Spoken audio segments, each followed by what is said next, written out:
first base, 24, Ross Friedrich. Welcome into historic Bosse Field for the second beautiful time this evening. Game 2 of a doubleheader plus a rubber match. Double the fun here at Bosse Field. I'm Ollie Angel alongside Lucas Macklin. Lucas, that first game, a walk-off winner for the Otters, and a fun one it was. Yeah, it was a very fun ending. Obviously, whenever you win or walk off, it's always fun. Although the way it kind of got there, especially late in the game, not exactly as fun. But overall, we saw some pretty good things, especially from the pitching, which really the bigger question coming into the season. Pitching overall looks really, really good for the majority of that game, especially guys like Brahms and Griff Hughes.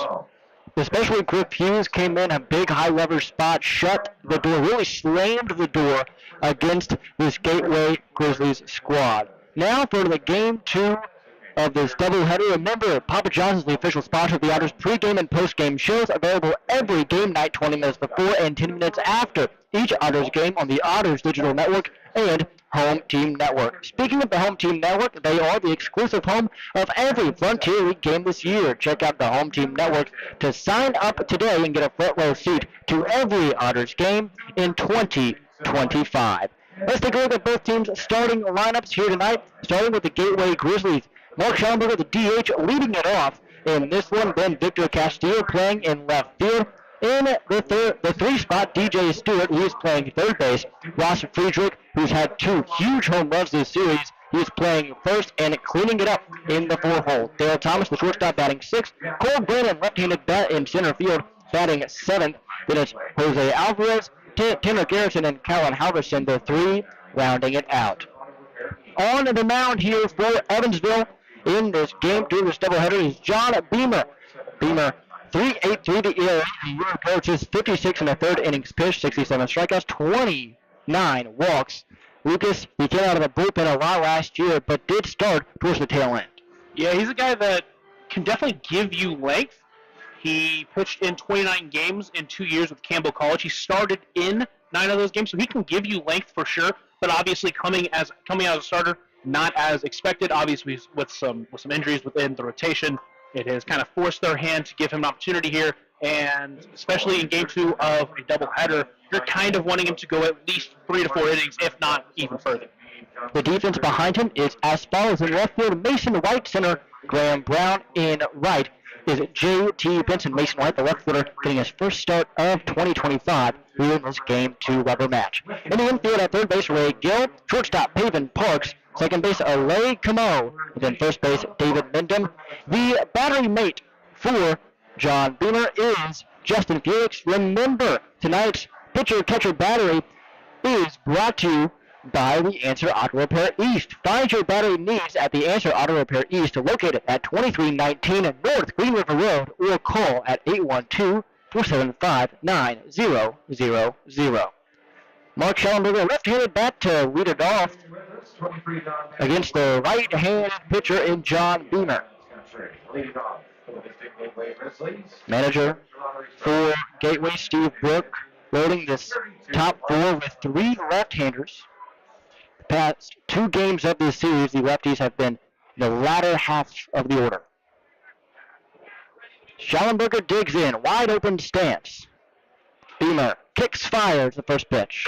Swung on, chopped on the ground to second. Camo fields with one hand and throws to first for out number 1. So that's back-to-back games we've seen Schallenberger get out on first pitch outs. Still looking for his first hit in this series. It feels like he's always done better when he's been more patient. Unfortunately, those pitches that he's been looking for early in counts have just not been there. Brings up Victor Castillo. Left-handed bat, left fielder for Gateway.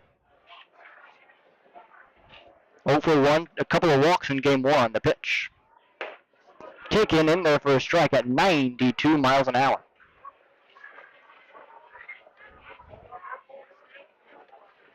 So far, this Gateway team has been very patient throughout this series. The 0-1 pitch. Swung on, popped in the air, left center field, racing towards it, White and Brown converging, but it's going to be White to make the play at medium deep left center for out number 2. Couple of quick outs here for Beamer. That's great to see as he can go further into this game if he can keep getting these quick outs. Brings up DJ Stewart. 12, DJ Stewart. Stewart, big power bat, has been in the cleanup spot. The first 2 games of this series in this rubber match, up 1 spot. Still playing a pretty good third base defensively. Beamer the first pitch to him. Fastball outer edge on 93 for a strike. Yeah, we saw him make some pretty big plays over at third base. Pretty good plays and tough, all things being considered. Dimensions here, 315 down the line, 375 in the gap, 400 dead center field. Is the 0-1 pitch. Swung on, nubbed, opposite way, foul, 0-2. Historic Bossy Field riddled with billboard ads on the outfield wall. A bit of ivy growing atop the chain link fence in dead center behind the back of Graham Brown. No balls, 2 strikes under the lights, 2 outs, top 1, no score, the pitch. Swung on, high pop-up. Foul territory behind home plate. Felix just lets it fall over the head. Remember that overhead foul ball is brought to you by Heads Construction. Choose the best, never regret it. Never regret it. Sounding just like the great Zane Clodfeller with that call. Man, he always spices it up, doesn't he, every time? The 0-2. Swung on up the middle. Parks, Fields, throws. 1, 2, 3, go the Grizzlies.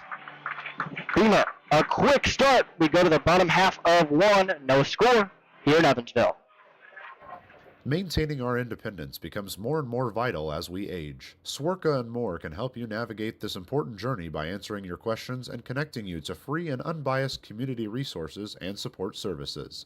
If you are seeking advice for yourself or a loved one, let Swerka be your first call. More information available at swerka.org or by calling 812-464-7800. Originally opening in 2004, Jacobs Village has been a home for adults with disabilities, giving these great residents a wonderful opportunity to live life just like you and me. Jacobs Village mission is to continue building a safe, walkable neighborhood community where people with disabilities and older adults can find meaningful relationships, affordable and accessible housing, and activities to keep their bodies and minds engaged. We can't wait to have Jacobs Village at the ballpark on July 3rd for our annual Red, White, and Blue Night. More information on this great community partner is available at jacobsvillage.org. Back here, historic Bossy Field, game 2 of this doubleheader. We are scoreless through half of an inning here tonight. For the Gateway Grizzlies, it's Lucas Weinbergs. He had a pretty good 2024. Yeah, had a 2.3 ERA, started in 12 of his 26 appearances, pitched 82 innings, also had 6 saves on the year. He's a guy that did a little bit of everything for them last year, obviously using him as a starter today, and hopefully, again, trying to give them some length. He will face an opposing lineup that looks like this. Alay Camo leading it off, followed by Graham Brown, the center fielder. Then David Mindham, first baseman, batting third. In the cleanup spot, L.J. Jones, he draws the DH position in this game 2. Pagan Parks, the shortstop, batting 5th. J.T. Benson in right field, batting 6th. Ray Gill, Mason White, Justin Felix rounding it out in 7, 8, and 9. Brings up Alay Camo, second baseman, left-handed bat. Done a good job of getting on base this series. Got hit by a pitch in his first at-bat in game 1. Struck out twice and flew out to follow.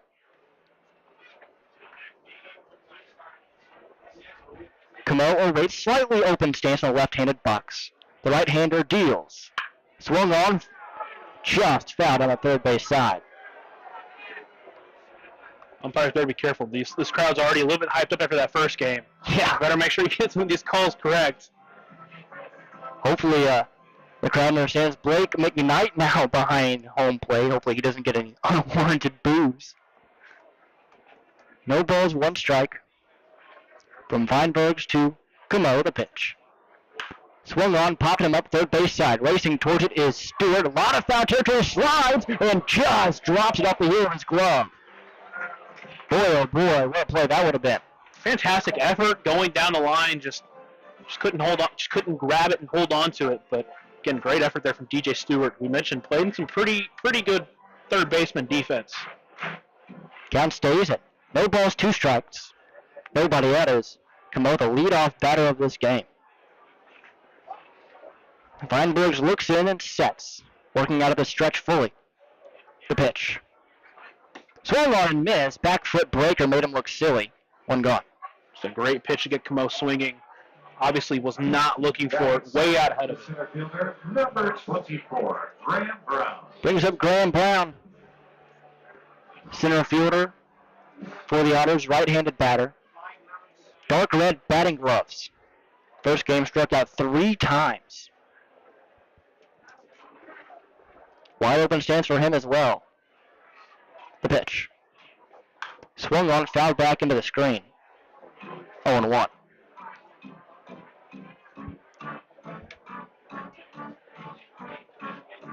Otters still coming off that high of the walk-off winner just about 40 minutes ago. The pitch from Feinbergs. Swung on, right side, twisting foul, giving chases Alvarez, but he'll have no chance. Feinbergs working with a fastball cutter, split slider. Fastball sits 91 to 93.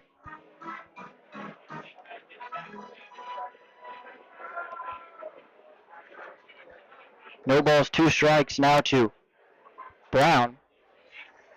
Huge hole up the middle for him. Here it is. Up high, couldn't even catch it, was Garrison. The defense behind Feinbergs is as follows. Castillo in left, Blannon in center, Alvarez in right. Stewart at third, Thomas at short, Halverson at second base, Friedrich, 2-game hero, at first base, Garrison behind the dish. 1 ball, 2 strikes, 1 out. Bottom 1, no score the pitch. Tied him up, no swing, count even. Believe it or not, Feinbergs, just first 2 pro starts, pitched 14 scoreless innings with 15 strikeouts. Really set the stage of his career well, and has since been a very productive starter for Gateway. The 2-2. Swung on, nub shot. Shortstop Dale Thomas under it to make the catch. Brown did a good job to battle there, but just got jammed, couldn't get it over the shortstop. 2 quick outs now for the Otters. Brings up 2024 All-Star David Mindham, first baseman. One of 4 lefties in this lineup. Spread out evenly across the 9.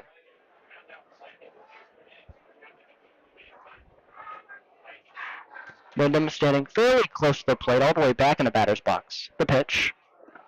Down in the dirt, bounced it, 1-0. Nearly a full squat for him. Decent crowd on hand for this game 2. Really good crowd for game 1 of this doubleheader tonight. Feinberg sets out of the stretch, fires the 1-0 offering. Swung on, chopping the ground, ball back up the middle. Backhanded play off the glove of Halverson, scooting his way into shallow left center field. The Mindham will reach. So a single, 2-out single to keep the inning alive for L.J. Jones. Does a great job, just keep adding to such a great day. So far in the day, now 2 for 3, a couple of walks, getting on base at such a high level. Something we saw from him last year do really well. He's already started off the season red hot on that front. L.J. Jones now stands in, was intentionally walked in the 8th inning in game 1. First pitch to him. Taken high above the letters, 1-0. Jones with a Seiya Suzuki-like stance in the right-handed batter's box. Reminds me a lot of that. Hands high, back elbow extended. 1-0. Half swing, didn't go. Ball gets away, which gets Mindham to second base, now in scoring position.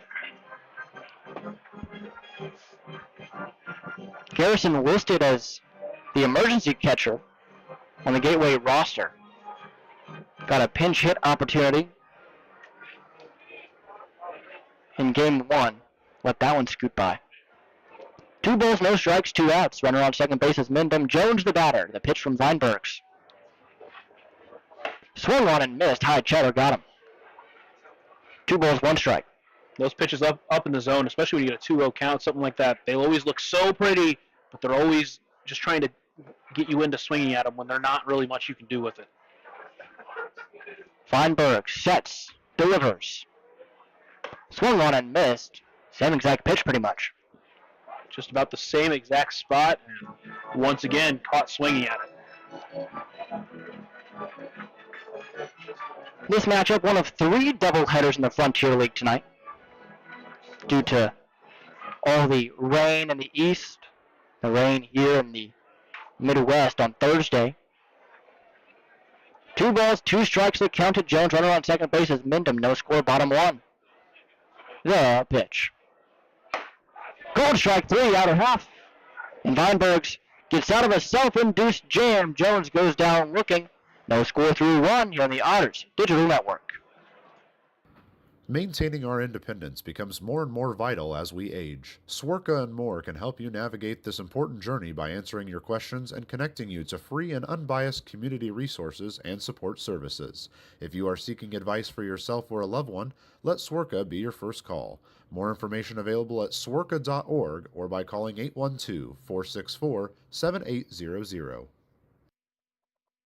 Originally opening in 2004, Jacobs Village has been a home for adults with disabilities, giving these great residents a wonderful opportunity to live life just like you and me. Jacobs Village mission is to continue building a safe, walkable neighborhood community where people with disabilities and older adults can find meaningful relationships, affordable and accessible housing, and activities to keep their bodies and minds engaged. We can't wait to have Jacobs Village at the ballpark on July 3rd for our annual Red, White, and Blue Night.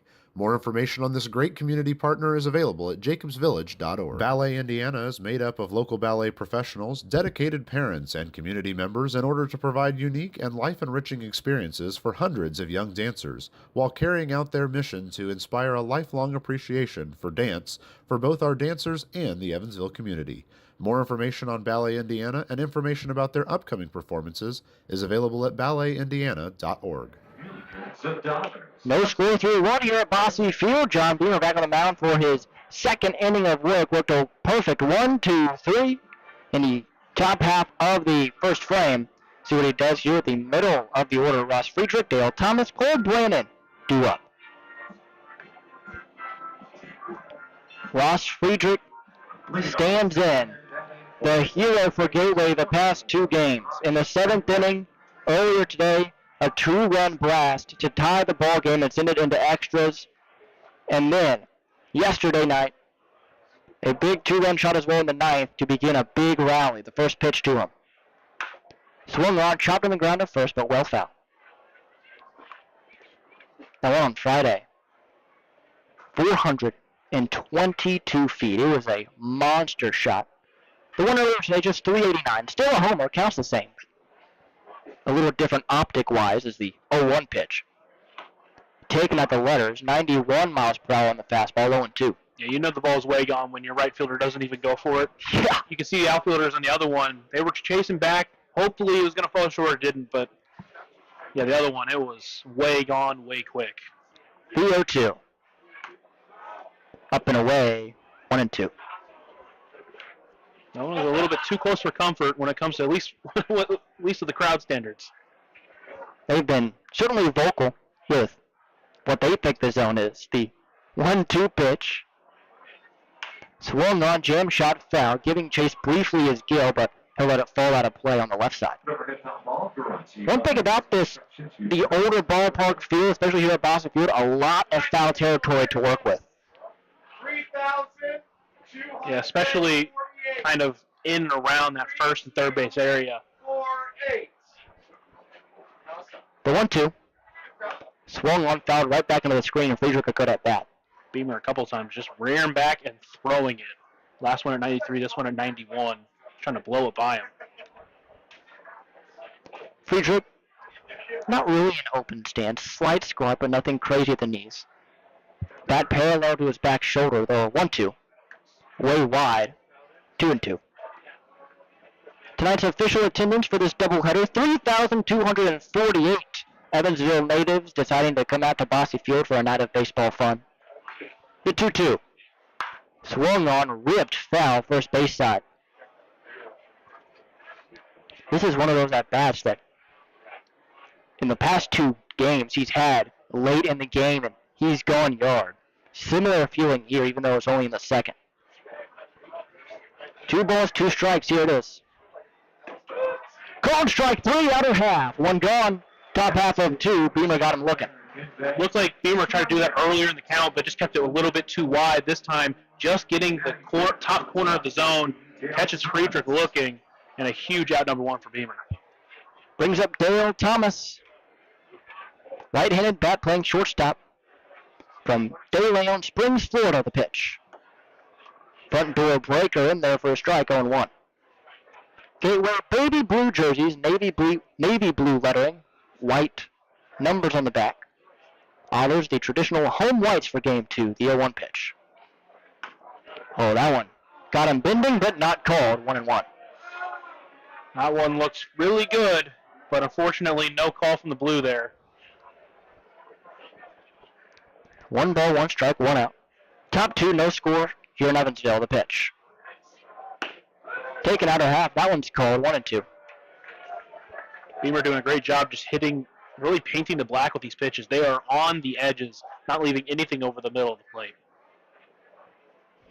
1 ball, 2 strikes, here it is. Just inside. Same spot, same result as the one a couple of pitches ago. Beamer seeming a little frustrated on the mound. Came up and off the rubber, nearly down all the way to the grass to retrieve that baseball from Felix. Basically right where the first pitch that was called a strike was at. Again, hitting the corner, just not getting the call. 2-2 swung on and missed, strike 3. 2 straight Ks for Beamer. Love to see that from Beamer. He's had a couple of pitches in that at bat that could have been called strikes but weren't, but he didn't let that affect him. Went right at the batter, got him swinging. 2 quick outs here in the second inning. Good start for the Evansville right-hander. Brings up Cole Brennan, center fielder for this Gateway squad. The pitch. Swung on and missed, a bit tardy on 93, 0-1. Brennan, 1 for 3 in game 1 of this 2-game set here on this Saturday, the 0-1 pitch. Taken for a strike down and in at 92, 0-2. In game 1, he also had a hit, but 1 for 3 was hit by a pitch, struck out and lined out. Now the umpire helping him a little bit. That one just a bit low, but still calls that one a strike. The 0-2. Swung on and missed. Beamer strikes out the side, and the middle of the order goes down, fanning. We go to the bottom half of 2 here at Bossy Field, still scoreless on the Otters Digital Network. Maintaining our independence becomes more and more vital as we age. Swerka and more can help you navigate this important journey by answering your questions and connecting you to free and unbiased community resources and support services. If you are seeking advice for yourself or a loved one, let Swerka be your first call. More information available at swerka.org or by calling 812-464-7800. Originally opening in 2004, Jacobs Village has been a home for adults with disabilities, giving these great residents a wonderful opportunity to live life just like you and me. Jacobs Village mission is to continue building a safe, walkable neighborhood community where people with disabilities and older adults can find meaningful relationships, affordable and accessible housing, and activities to keep their bodies and minds engaged. We can't wait to have Jacobs Village at the ballpark on July 3rd for our annual Red, White, and Blue Night. More information on this great community partner is available at jacobsvillage.org. Bottom half of 2 coming up. Gateway and Evansville knotted up at 0 here in the second inning of this second game of this doubleheader. Lucas Weinbergs worked through a 2-out single, got 2 punchies in that first inning. He will face Paven Parks, J.T. Benson, and Ray Gill, who is in his second straight start after not getting the nod on opening day, while having a pretty good spring. Yeah, and honestly, liked what I saw from him earlier today. Did a great job working counts, got a hit and 2 at-bats, also got a walk, scored a run. Just a guy that really just did everything right that he could for the Otters in game 1. Here comes the lefty Paven Parks. I'll tell you what, this guy in batting practice just lets loose. He is a free swinger, hits the ball hard. Is liable to strike out every once in a while, but overall is going to be a key piece of this offense and potentially the starting rotation whenever this team goes on the road. He's mentioned starting. He closed a bunch of games last year as a 2-way player for Evansville. Feinberg's the first pitch to the lefty. Taken for a strike and a half. We'll say at the very least he's going to play some kind of part with his pitching because he is a very, very good pitcher as well. Yeah, I mean, 2.3 ERA last year. Very consistent as well. The 0-1 pitch. Taken just low. 1 ball, 1 strike. He plays a pretty good shortstop as well, so It's not like he's out there DHing. He's playing a premium position as well as going out there and giving quality innings on the mound. The 1-1 pitch. Way wide, 2-1. He joined the team about halfway through the year last year, maybe a little bit before halfway, but he made an immediate impact right away with his bat, and then eventually a huge impact as the back-end reliever for the team. 2 balls, 1 strike, no outs, bottom 2, no score. The pitch to Parks. Swung on and missed, bit tardy. Count even. And really, if he can get the bat going the way that Andy McCauley and the rest of the coaching staff knows he can, he's not only a potential all-star with that two-way ability. I don't want to go too crazy, but possibly a Frontier League MVP candidate. 2 balls, 2 strikes, no outs. Bottom 2, no score. Here it is. Swung on and missed, strike 3. 3 strikeouts so far through 1 1/3 for Lucas Weinbergs. Brings up J.T. Benson, the right fielder.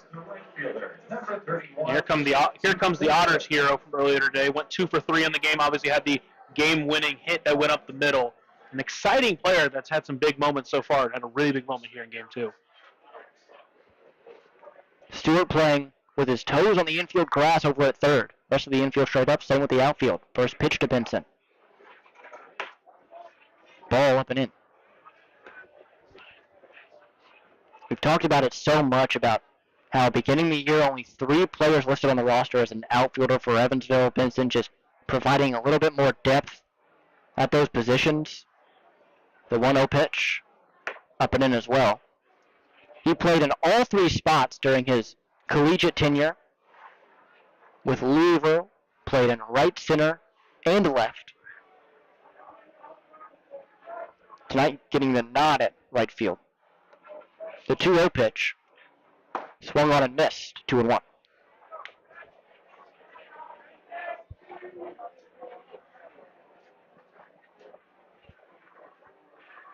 Beautiful night for baseball. Not a cloud in the sky. Under the lights. The 2-1 offering from Weinbergs. Swung on and missed. Tied him up at 91. He's doing a really good job throwing that pitch up and in, enticing those hitters to go after it. And like I said, even though it looks really pretty, it's really tough to do anything with it. And he's showing why today. Count even at 2 balls, 2 strikes. 1 gone. Weinbergs looks in, sets. Fires. High. Same pitch at 91 miles an hour. That time, Benson able to lay off and will have a payoff. That's what good batters do. They recognize what the pitcher's doing. They lay off those tough pitches, and they wait for those pitches that they can make contact with, they can grip it and rip it with. Yeah, 3-2. Swung on, foul, tipped. Nice battle by Benson. Tonight, superhero night at Bossy Field, as well as recognizing all the Boy Scouts in attendance. Boy Scouts actually having a camp out here at Bossy Field tonight after the game. Well, how about that? That sounds like a lot of fun. 3 balls, 2 strikes, 1 out. The pitch. Cold strike 3 on the outer edge. Benson thought it was ball 4, was tossing his bat ready to go down 90 feet to first base, but instead gets rung up. 4th strikeout for Lucas Weinbergs. The third baseman, number 2. Weinbergs there. It was a really, really good pitch. It's a pitch that you hope goes both ways. We saw last inning it didn't exactly go both ways, but either way it was a pitch right on the black. A tough one to lay off, but a tough one to swing at. Brings up Ray Gill. Third baseman with no batting gloves. Don't see that too often nowadays. First pitch to him. Taken at the knees for a ball. 1-0. Infielder from Miami, Florida.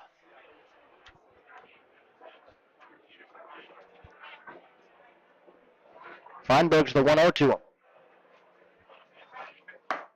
That one taken outer edge for a strike. Count evened at 1 apiece.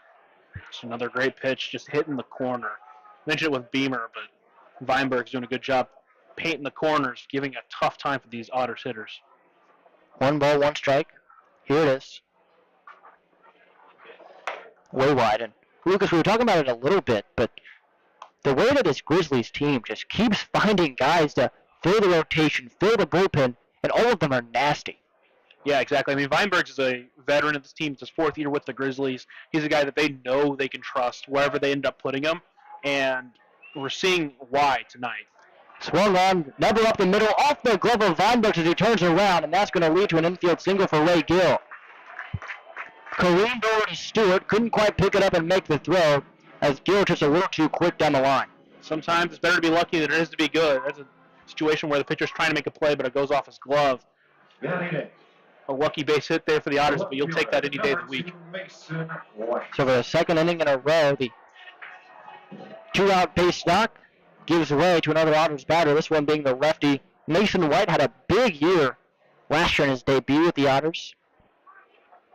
Hasn't gotten the nod in the starting 9 in either of the first 2 games. First pitch to him. Swung on, fouled back. 0-1. Looks to make an impact here as the left fielder tonight. So local product as well. Small lead for Gill at first, nothing crazy. Feinberg sets, fires the 0-1. Just outside, 1-1. Stewart not playing close to the line at all. If White punches one the other way down the line, no matter how slow it gets, it is. Stewart probably won't have a chance. The 1-1. Swung on, never up the middle. Fielded by Halverson, tosses to Thomas for out number 3. So, we end the second inning. No score here at Bosse. Evansville Gateway knotted at 2 on the Otters Digital Network. Maintaining our independence becomes more and more vital as we age. Swerka and more can help you navigate this important journey by answering your questions and connecting you to free and unbiased community resources and support services. If you are seeking advice for yourself or a loved one, let Swerka be your first call. More information available at swerka.org or by calling 812-464-7800. Originally opening in 2004, Jacobs Village has been a home for adults with disabilities, giving these great residents a wonderful opportunity to live life just like you and me. Jacobs Village mission is to continue building a safe, walkable neighborhood community where people with disabilities and older adults can find meaningful relationships, affordable and accessible housing, and activities to keep their bodies and minds engaged. We can't wait to have Jacobs Village at the ballpark on July 3rd for our annual Red, White, and Blue Night. More information on this great community partner is available at jacobsvillage.org. Back here at Bosseville on the Otters Digital Network, update from around the league. One of the other doubleheaders being played tonight is between Lake Erie and New York. In game 1 of that doubleheader, Lake Erie scored 5 runs in that 8th inning, the extra inning, in the top half to destroy the New York Boulders in that one, eventually taking it. I mean, you'll always love to hear that when you get to extras. That's what's so huge about what Griff Hughes did, just shutting the door out of the Grizzlies. That can always be tough to do. So, 3rd inning of work here for Beamer. He has 3 Ks, just struck out the side in the 2nd inning. He sent 6 up and 6 down.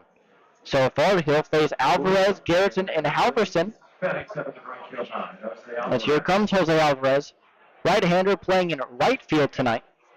First 2 games he caught. Obviously, you don't want them catching both games of the doubleheader as Garrison draws that duty here in game 2. Beamer standing on the far first base side of the rubber. Steps back and fires. Hold, strike 1. So no balls, 1 strike for the right fielder as Beamer kicks and delivers again. Way out in front, 0-2.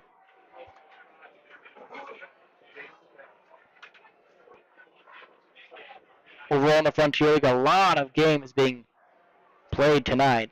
It's the 0-2 pitch. Swung on and missed. High.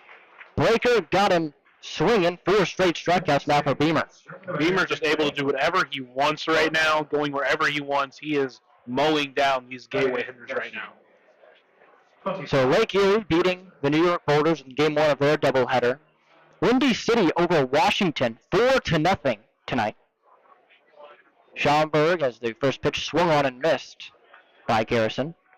Schaumburg losing currently 7-1 against Joliet in the top of the 8th. No balls, 1 strike. Here it is to Garrison. Swung on off the end of the bat. Foul. 0-2. Trois Riviere losing to Sussex County 8-3 in the bottom of the 9th. Ottawa and Down East playing in the bottom of the 9th. 6-5. Ottawa winning. The 0-2. Swung on and missed strike 3. 5 straight. Sent down via the punchy. How about that? Then finally, the Quebec Capitales beating the New Jersey Jackals 13-5 heading into the bottom of the 9th. Here comes Callan Halverson. New York, New Jersey. Wow. The pitch. Jam shot to second. Camo Fields throws out number 3. Beamer. Through 3 fairly easy innings here in game number 2 of the doubleheader. No score here at Bossy Field on the Otters Digital Network. Maintaining our independence becomes more and more vital as we age. Swerka and more can help you navigate this important journey by answering your questions and connecting you to free and unbiased community resources and support services. If you are seeking advice for yourself or a loved one, let Swerka be your first call. More information available at swerka.org or by calling 812-464-7800. Right now in Vanderburgh County, over 800 children are in the child welfare system waiting for someone to be their voice, and you could be that voice by becoming a court-appointed special advocate, a CASA volunteer. Donating just a few hours a month of your time can change a child's life forever. Vanderburgh County CASA invites you to join them. Stand up, speak out, be for the child, be a CASA. For more information, visit vandcasa.com. That's VAND-CASA.com. Ballet Indiana is made up of local ballet professionals, dedicated parents, and community members in order to provide unique and life-enriching experiences for hundreds of young dancers, while carrying out their mission to inspire a lifelong appreciation for dance for both our dancers and the Evansville community. More information on Ballet Indiana and information about their upcoming performances is available at balletindiana.org. Back here at Bossy Field, remember the Home Team Network is the exclusive home of every Frontier League game this year. Check out the Home Team Network to sign up today and get a front row seat to every Otters game this season. Just had a very interesting Hickory pit stop in between inning festivity, I guess you would call it. Oh, it's those in between games. They have someone go up to the roof. They'll throw the pigs down, the stuffed pigs, and they did not help this kid out at all. First one way out in front, he comes up way behind him, so he goes back, and way in front of you. What are we doing? I mean, I guess they just didn't want the kid to win. I mean, break. Those Otter Bells, they're always so cheap with everything. They're always so stingy. Justin Felix, the batter now. Right-handed bat. Did not start in game 1 of this doubleheader. Did start in game 1 of the series. The first pitch to him is taken for a ball. Felix as a catcher does a pretty good job overall when he's at the plate, kind of knowing what's going in there. He's also a guy who will swing for the fences whenever he can. The 1-0 pitch. Front door breaking ball just missed. 2-0. A couple of pitches that have just been outside the zone, but he's done a great job both times, laying off and waiting for his pitch. Feinbergs has done a good job of painting so far here tonight as the 2-0 pitch to Felix is thought about but taken. 3-0. 3 pitches that are just all around the zone, but a great job from Feinbergs, or a great job from Felix rather to hold off. I mean, that's really been both these pitchers we've seen today have done a great job painting these corners. The 3-0 didn't have the green light and took a strike. 3-1. So another pitch is on the corner. 3 balls, 1 strike, no outs to the leadoff with a 9-hole hitter. Leading off here in the bottom of the 3rd, Justin Felix, the pitch. Swung on, foul right back into the screen. 3-2.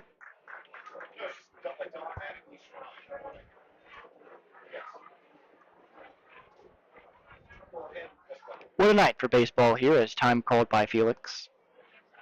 After the last week and a half, 2 weeks, with all this rain that's been happening, it's very nice to have a couple of days really, He's getting some nice nights, play some baseball. Don't have to worry about the rain.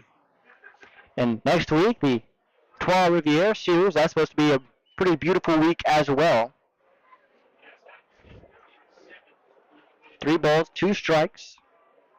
The payoff pitch from Weinberg as he sets and delivers to Garrison. Swung on, popped up. First base side, foul territory. Garrison and Friedrich, no chance as it's onto the grandstand. That overhead foul ball is brought to you by Heads Construction. Choose the best and never regret it. Never regret it. I'll be watching you before Saturday Night Live. 3 balls, 2 strikes, no outs. The payoff to Felix. Swung on and missed strike 3, blew it by him. Another strikeout for Weinberg, his 5th. Brings up Alay Camo. He struck out swinging his first time. Got a nasty back foot breaking ball and just couldn't lay off. He is the Edward Jones batter of the game, by the way. Weinberg still a way to go from that career high of 10 strikeouts. As the first pitch to Camo. Swung on, tapped foul and right back onto Camo's thigh. Thankfully he seems okay. That career high strikeout total all the way back August 19th, 2022. So he's been chasing that milestone for quite a while.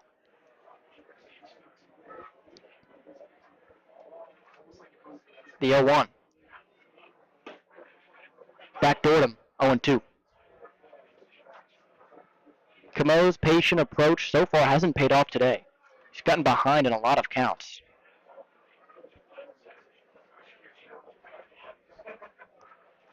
The 0-2.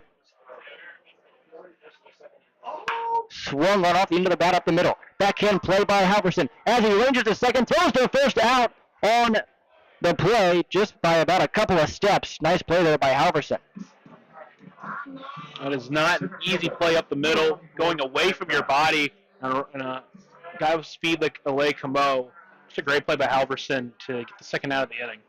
Brings up Graham Brown. Popped out to Thomas on a really soft hit ball in the first inning. The right-hander on the first pitch. Takes a swing, chops it to third. Stewart fields, throws, out number 3. So both pitchers cruising through 3 innings. We're scoreless here at Evansville on the Otters Digital Network.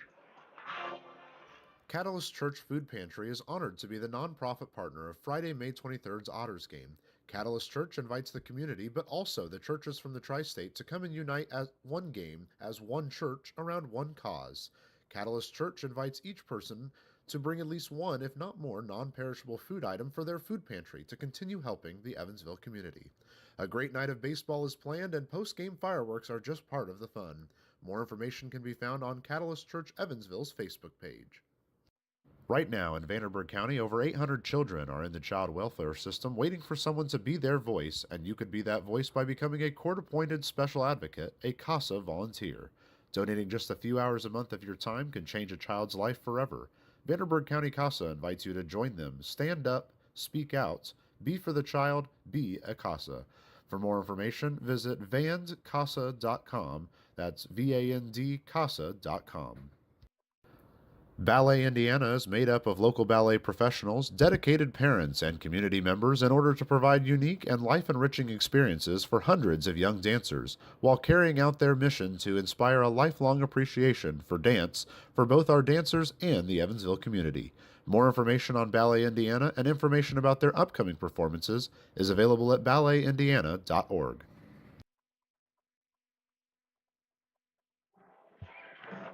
Ballet for the top of the 4th inning here at Bossy Field.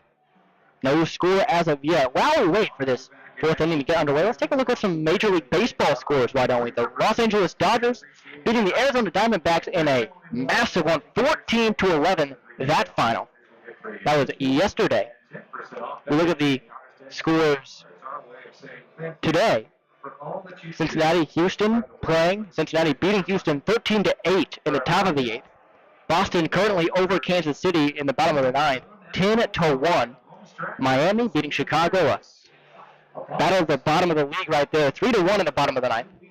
6-3 to score in New York. Chicago over the Mets in the bottom of the 8th. Diamondbacks and Dodgers not quite scoring as much as they did yesterday. 2-0 Diamondbacks in the bottom of the 7th. San Diego destroying Colorado 19-0 in the 5th. I can't say that's shocking. I mean, that's yikes. That's not great. Digging in Mark Schallenberger, the leadoff man. He's 0-for-1 with a ground out. First pitch to him. Taken for a strike. You know, to be honest, coming into this year, I did not think Colorado was going to be as bad as they are currently. It is. I never think anyone's going to be that bad, but they prove me wrong often. The 0-1 taken outside, 1-1. And, by the way, John Beamer, 30 pitches, 3 innings. We kind of thought 3-4 innings for him would be long. He is mowing down these batters right now. Who knows how far he can go. The 1-1 offering. Backdoor, late strike call, 1-2. Had to think about that one. Yeah, well, he's kind of got us thinking, too, wondering if he's going to call that one a strike or not. I'm not going to lie. Sometimes it is, sometimes it isn't. You kind of just got to figure it out. 1 ball, 2 strikes. Here it is. Swung on and missed, strike 3. Schallenberger goes down swinging. That is 6 strikeouts in the last 7 Gateway Grizzlies faced for John Beamer. Cash 5 coupons to everyone. 18 or older in section. Here comes Victor Castillo, another left-hander, flew out to Mason White his first time. Victor Castillo. First pitch to him. Bullseye, 0-1. Doing a great job just getting ahead of these batters. Every single at-bat, he's throwing something, and it's a tough pitch to hit every single time. Beamer kicks, fires the 0-1. That one just missing on the inner half at 92 miles an hour, 1 ball, 1 strike. Remember, all of these strikeouts as the 1-1 offering from Beamer to Castillo.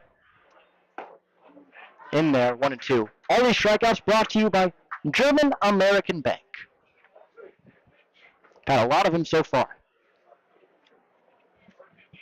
1 ball, 2 strikes, 1 out. The pitch.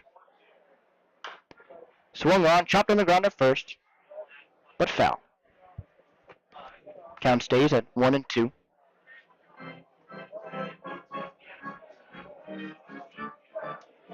Beamer with quite the outing, being matched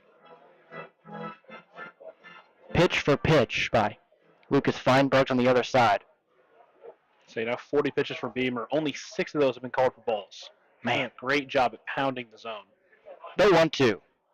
Swung on, backdoor fastball off the back foot on the foul ball. Count stays at 1-2. I'll say Castillo last game did a good job battling in counts. Hit a ball really hard that ended up just being a fly out.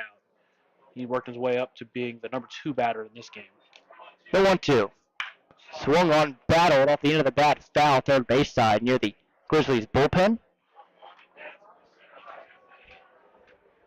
Bat boy and umpire having some confusion behind home plate as the ball gets away.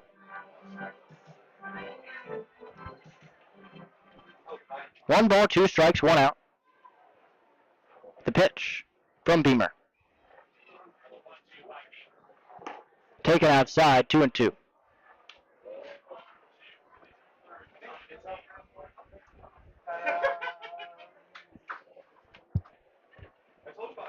Two balls, 2 strikes. The pitch. Swung on, popped him up on the infield. Left side, Gill and Parks under it. Gill makes the catch for out number 2.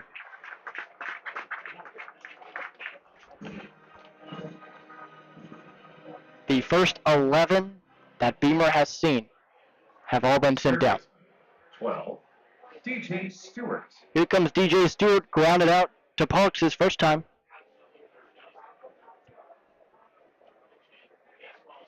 First pitch to Stewart. Swung on, foul, tipped right back behind the plate. 0-1. 92 at the hands for Beamer there. That's about as good as it gets.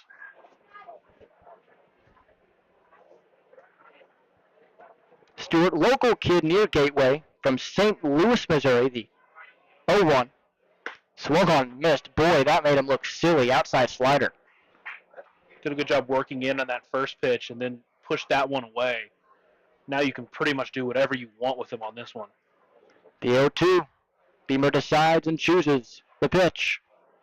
Swung on, line shot left field, and foul. That ball was hit hard, 99 miles an hour off the bat. Try to get him with that front door slider, and DJ Stewart almost made him pay, but just a little bit too far out in front, ends up going foul. That had double written all over it. But instead, count stays 0-2, still 2 outs. Top 4, no score here at Bosse Field. The pitch from Beamer to Stewart.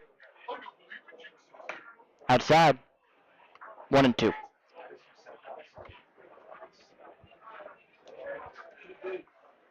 The Otters, after today, 2 off days on tomorrow and Monday before a 3-game set begins with Trois Riviere as the 1-2 pitch.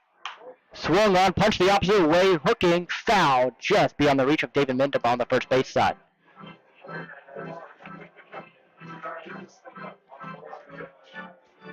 Otters looking to head into that series against the Eagles.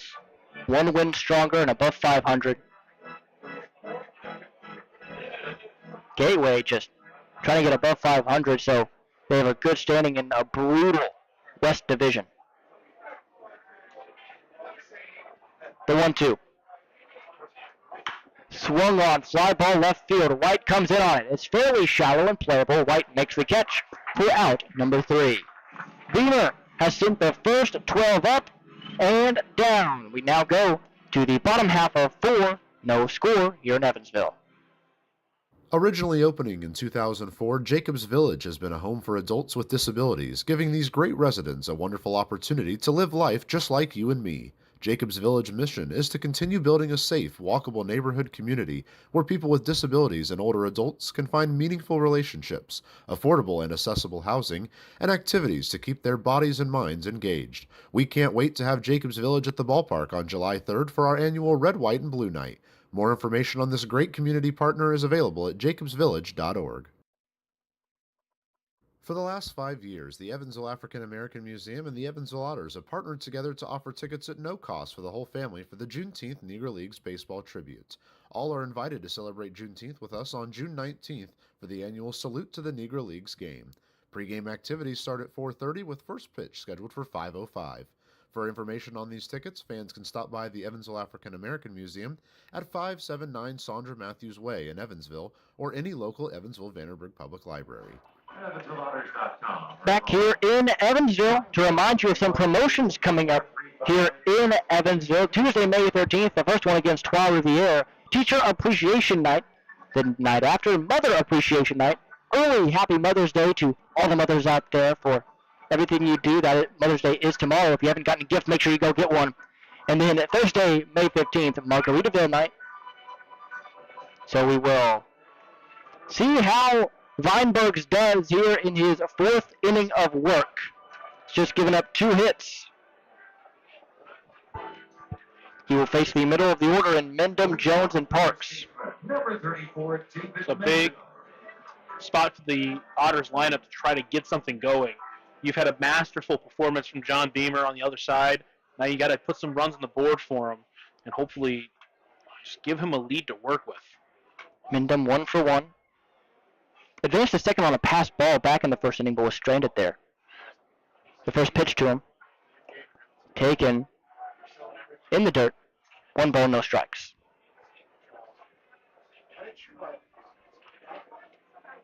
If you love pitching, you would have loved this game and the 2 previous in this series. Some low-scoring affairs, the 1-0 pitch. Taken just high, 2-0. I say for a team like Gateway, who has so many top-tier pitchers that we've seen and previously and come into this year, it's not all that surprising. But the Otters pitchers have matched them in a lot of these games, in each one of these games, really, and it's been exciting to watch. The 2-0. Swung on Lace, base hit right side. That's going to be David Mendham's second single of the night. This time, instead of coming with 2 outs, it comes in leadoff fashion, bringing up L.J. Jones. Scorcher of a day for him. Number 20. Now 3 for 4 on the day overall. Couple of walks. Just finding his way on base every single time he's up to bat. also had a 2 RBI single on in yesterday's contest as well. I mean, he has had a great start to 2025. So the first pitch to L.J. Jones. Swung on opposite way, base hit right side. That one off the end of the bat. Mendham stays at second.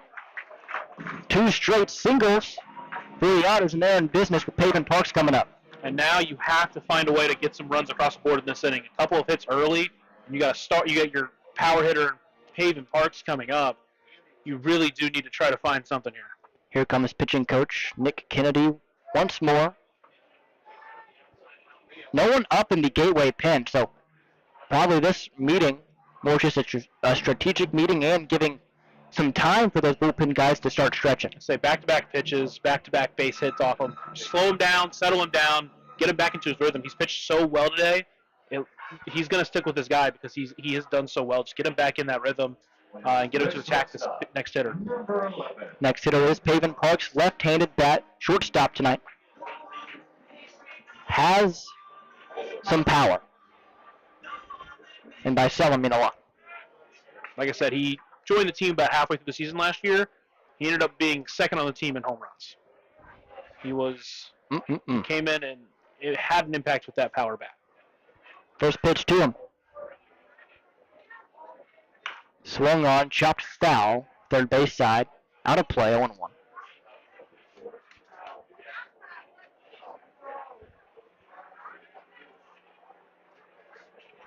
Parks also just a mammoth of a human being. Heavy presence in the box, slightly closed stance for him. Feet fairly narrow. The 0-1 pitch.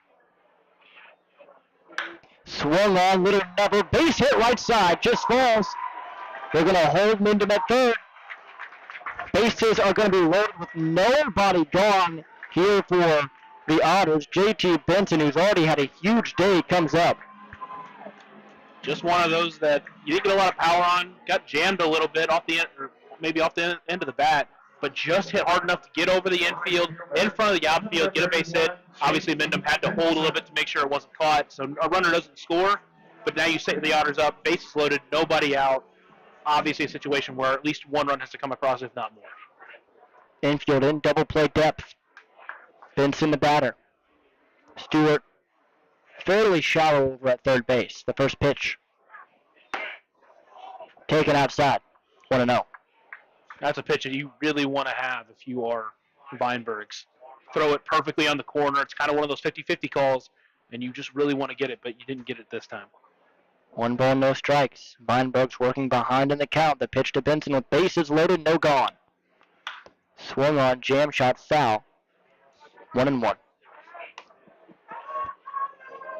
Benson coming up limping a little bit. Takes time and squatting down in the grass in foul territory down the third base side. Really seems to be in some pain there. Couldn't really tell which foot he fouled it off of. Yeah, it looks like it may have been one of the shins, and if you get hit right directly on that, it can definitely hurt. 1 ball, 1 strike, nobody gone, bases juiced. The pitch to Benson. Swung on, popped him up. Foul territory, left side. Stewart and Garrison both at it. Stewart calls off Garrison and makes the catch. Huge first out there for Weinbergs. Ray Gill now batting. He's 1 for 1. Ray Gill. Gill, yeah, with the other hit coming into this inning. He was 1 for 2 earlier today, so big opportunity for a big hitter right here. Gill stands in on the right side. First season with the Otters. As Weinberg sets and fires out of the stretch to Gill. Swung on and missed out in front.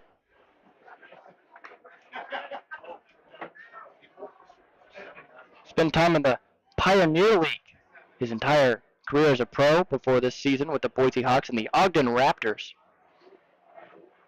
Weinberg sets No balls, 1 strike, 1 out. Bases loaded. The pitch.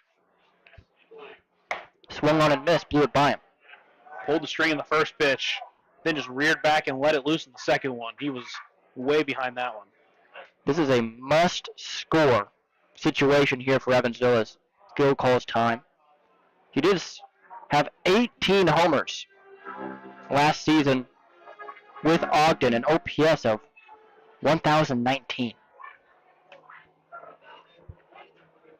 Looks behind in the count here. No balls, 2 strikes against Weinbergs, who sets, looks in, nods, and fires the 0-2. Just outside, and I mean just outside. That is a tough one to take, but it was very close. But he does get the benefit of the doubt there. Mason White stands on deck. 1 ball, 2 strikes, the count. Infield double play depth, outfield straight up. The pitch to Gill. Swung on, jam shot to second. Halverson fields, goes to second for 1. The throw is off of the hand of Pavin Parks, who tries to advance, and that's going to mean interference, and both runners are out. A double play in the most unconventional way, and Pavin Parks shaking out that right hand of his. Hopefully he's all right. We are through 4 scoreless here on the Otters Digital Network. Maintaining our independence becomes more and more vital as we age. Swerka and more can help you navigate this important journey by answering your questions and connecting you to free and unbiased community resources and support services. If you are seeking advice for yourself or a loved one, let Swerka be your first call. More information available at swerka.org or by calling 812-464-7800. Originally opening in 2004, Jacobs Village has been a home for adults with disabilities, giving these great residents a wonderful opportunity to live life just like you and me. Jacobs Village mission is to continue building a safe, walkable neighborhood community where people with disabilities and older adults can find meaningful relationships, affordable and accessible housing, and activities to keep their bodies and minds engaged. We can't wait to have Jacobs Village at the ballpark on July 3rd for our annual Red, White, and Blue Night. More information on this great community partner is available at jacobsvillage.org. Back here about ready for the top half of the 5th at Bosse Field. Evansville getting bases loaded in the bottom half of the 4th and stranding all 3 with 3 straight outs. As a foul out and then a grounded into double play by Ray Gill ends the inning. Thankfully, Pavin Parks seems all right. He's out in the field playing shortstop still, so didn't seem like him getting hit in the wrist was all that bad. But still a really tough pill to swallow for Evansville not being able to capitalize with bases loaded and no gone. Yeah, especially in a game where runs are so hard to come by. You have to get at least 1 in that type of situation. And for the inning to end the way it did is obviously also heartbreaking. It was tough to tell whether or not Gill was going to be safe at first, but it was going to be a close play at the very least. Instead, they get the automatic out to end the inning, and heartbreaking. Here comes Ross Friedrich, 0 for 1 with a strikeout. 2 homers on the year already. First pitch to him. Swung on up the middle, base hit. That ends the no-hit and perfect game bid. Friedrich reaches via the leadoff knock. First pitch, just waiting on something on a pitch that was honestly not too poorly placed, but Friedrich able to just find a hole that was in between the second baseman and the second base. First hit of the game here for Gateway. Here comes Dale Thomas. Before that, Beamer has sent 12 straight down. He had 48 pitches in the game, 40 of which were strikes. Whew. It's about as efficient as you can get as a starting pitcher. The pitch. In there for a strike. Now we'll see, as this is the first time Beamer will work out of the stretch, if that affects anything. No balls, 1 strike, no outs. Neither bullpen working either. The pitch.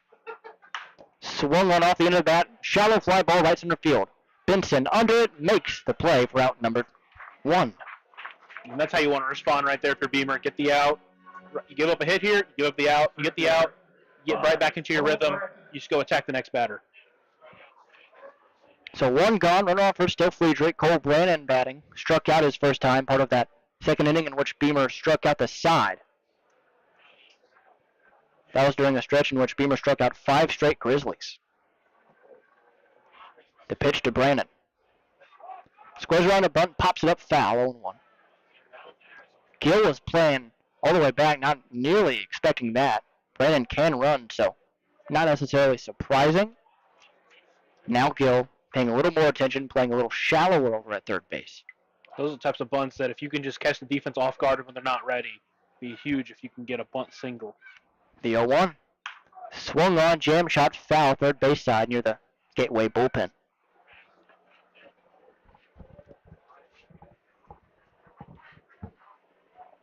What a start to the season it's been for both of these teams. Huge comeback win on Friday for Gateway, walk-off win earlier today for Evansville. The 0-2 from Beamer. Swung on, laser, right field. Back on it is Benson, reaching up and can't make it. One hops the wall. Rounding second, heading third is Friedrich. He's going to be held there. So 1 out, double now for Cole Brandon. He really got a hold of that one, and 2 runners in scoring position for Gateway. I say Benson out in right field just froze just a little bit, but was able to get over his head. Friedrich had to wait to make sure Benson wasn't going to make the catch, so that he ends up held at third. But now Beamer's got a real hole to dig himself out of. Brings up Jose Alvarez. That one 104 miles an hour off the bat. Alvarez struck out in the third inning. He's 0 for 1. Has a chance to drive in the first runs of this game. First pitch to the right-hander. Swung on and missed out in front. You can see Mendham playing in a little bit. Backs up a little bit now. Looks like Gill's playing about even with third base. Both the middle infielders both playing back, though. No balls, 1 strike, 1 out. Outfield playing straight up as well. The pitch to Alvarez. Swung on, shot on the ground at third. Can't field it is Gill off his glove and careens into left field. 2 runs will score. That is such a tough way for Gateway to score their first runs of this one. It's 2-0 Grizzlies. Looks like Gill just kind of chopped out the ball Tanner Garrison. and couldn't come up with it. Wasn't really going to have a play at home, but could have gotten the guy at first. And with missing that ball, the run also scores from second. So now the Otters themselves in a 2-0 hole after having a 2-run lead for most of the game last game. Scored as a hit for Alvarez, a 2 RBI hit for him.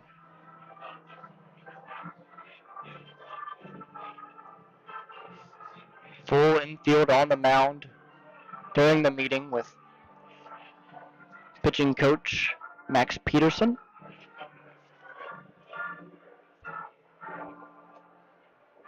So here comes Tanner Garrison. Orange batting gloves for him, a bright orange. Just like that, Gateway has its first lead of the series before the 8th inning. The pitch. In there for a strike. Beamer coming right back at him, just not trying to pitch afraid. Just keep pitching how you were before this inning. Keep going at him. Get a couple of outs quickly, hopefully. Small lead up first for Alvarez. Not a huge stolen base threat. The 0-1 offering. Swung on and missed out in front on the slide piece. 0-2. Gateway bullpen quiet, so we'll see Weinbergs again. No balls, 2 strikes, 1 out. Infield double play depth, outfield straight up. Beamer sets, looks towards Alvarez at first, and fires the 0-2. Swung on, popped him up. Foul territory, first base side. Mendham giving chase, but it falls over the head. The overhead foul ball is brought to you by Heads Construction. Choose the best and never regret it.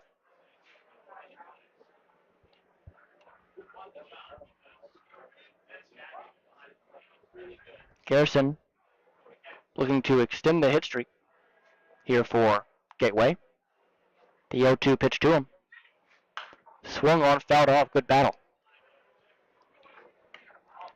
Some of these pitches that were all in kind of the corners of the zones, getting a little bit closer to the middle of the plate for Beamer here as he gets further and further into this game. Beamer sets out of the stretch, another 0-2 offering. Swung on, jam shot, foul. That one first base side as well.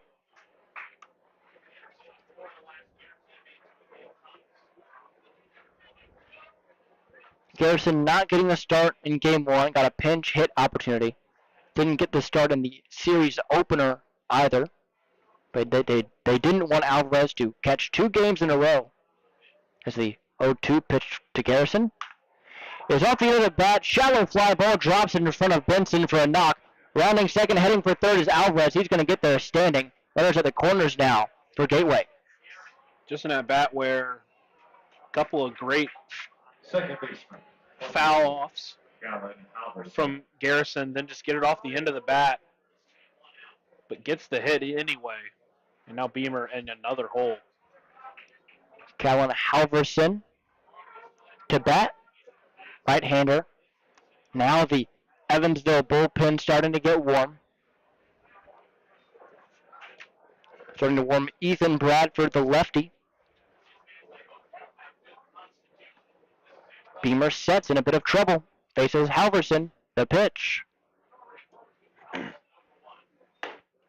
In there for a strike, top shelf. So at first base, Garrison. Third base, Alvarez.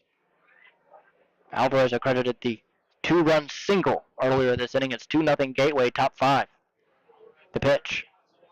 Swung on, jam shot, first base side, squirts through, past the diving glove of Mindham. That's going to score 1. Garrison stays at second base. Halverson a jam shot through the right side. Mark Schellenberger. RBI single for him. Brings up Mark Schellenberger. It's a couple of weak hits in these last couple of at-bats, but they all count as hits all the same.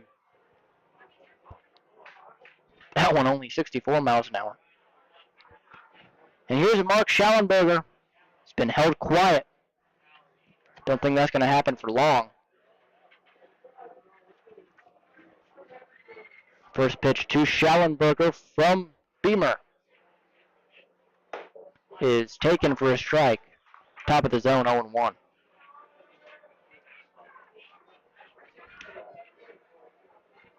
No balls, 1 strike, 1 out. Beamer just trying to get through 5. Looks into Felix. Sets. Fires. Swung on, fouled off. Third base side. Above the grandstand. Construction, choose the best. Never regret it. No balls, 2 strikes to count now. That's another batter getting to 0-2. See if he can just finish him off here. Still need a couple outs in this inning. 4 straight hits for Gateway. 5 total this inning. 3 runs have come across. The 0-2. Swung on, fouled off of the back foot of Schellenberger. We'll do it again.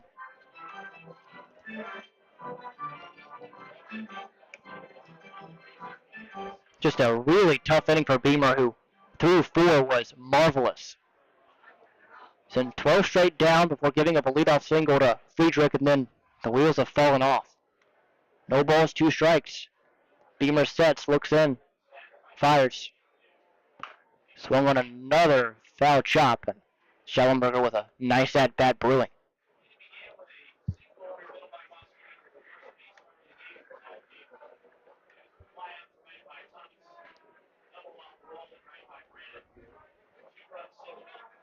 Beamer looks into Felix once more. Another 0-2 upcoming. 2 runners on for Gateway at first and second.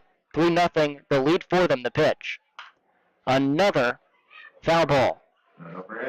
Just not able to finish off these batters so far. Multiple where get them to 2 strikes, but they just keep battling and battling. Eventually get their pitch.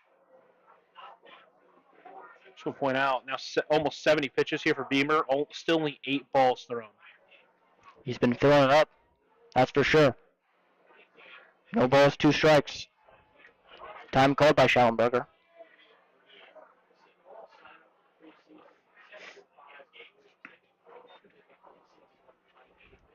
Big squat before getting into a stance for Mark. He's ready. Beamer looks into Felix. And Beamer's ready. Sets out of the stretch. The 0-2 offering to Schallenberger. Outside. 1-2.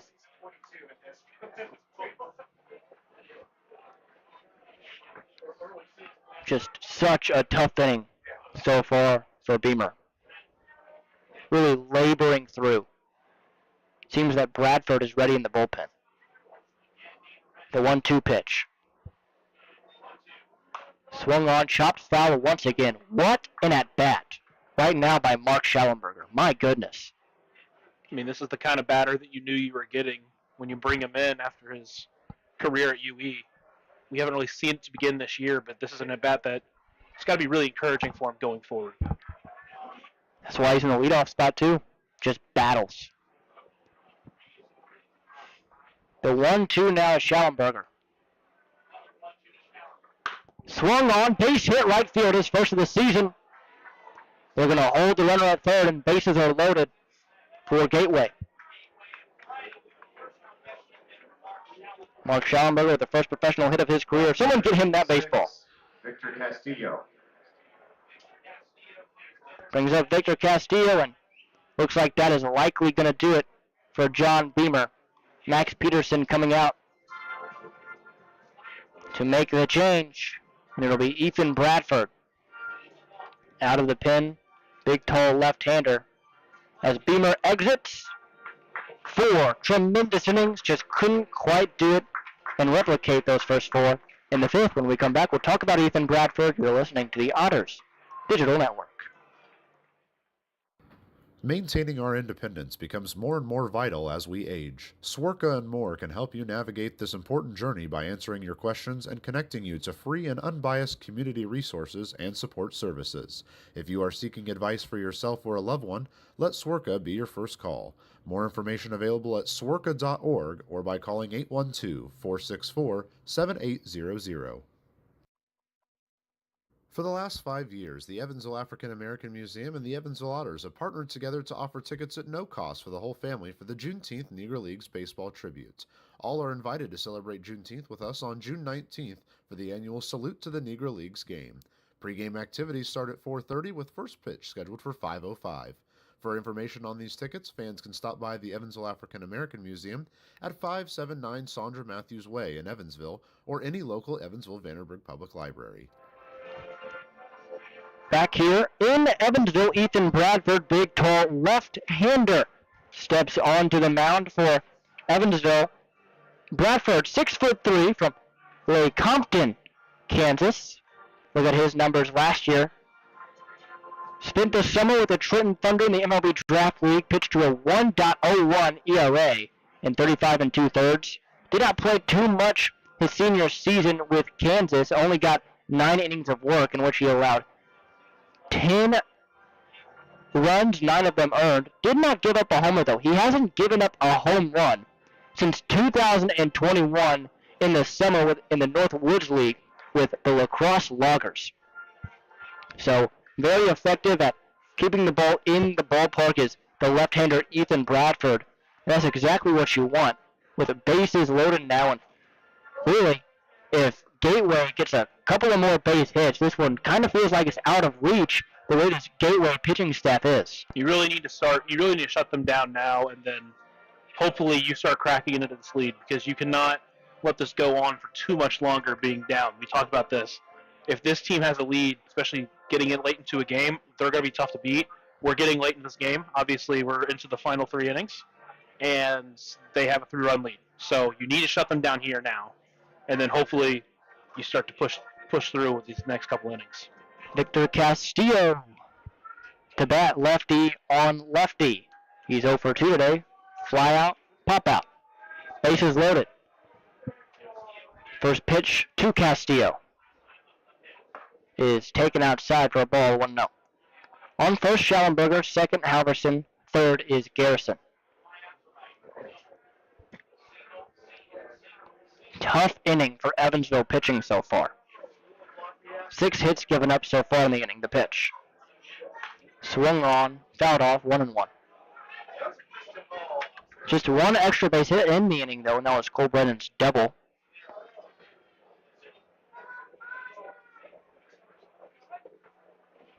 Bradford looks in. Sets the pitch to Victor Castillo. Got him leaning back for a strike, top shelf Bender.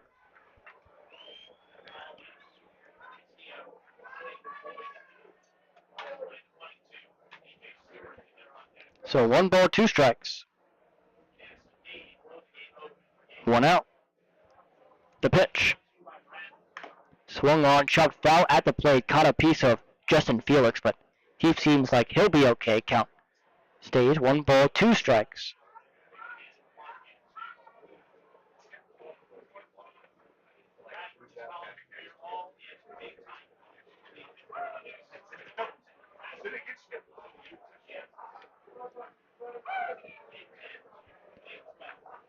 So at 1 and 2, 1 out, bases juiced.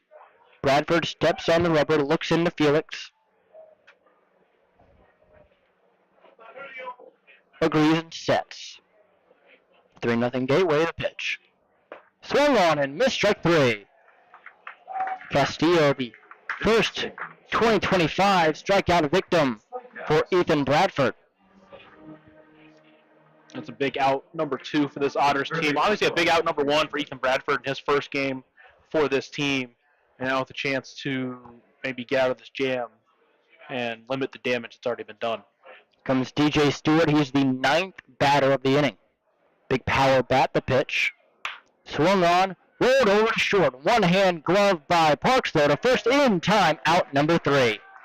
So when the Otters needed it most, Bradford comes in and gets 2 quick outs. We go to the bottom half of the 5th. 3-0 Gateway on the Otters Digital Network. Right now in Vanderburgh County, over 800 children are in the child welfare system waiting for someone to be their voice, and you could be that voice by becoming a court-appointed special advocate, a CASA volunteer. Donating just a few hours a month of your time can change a child's life forever.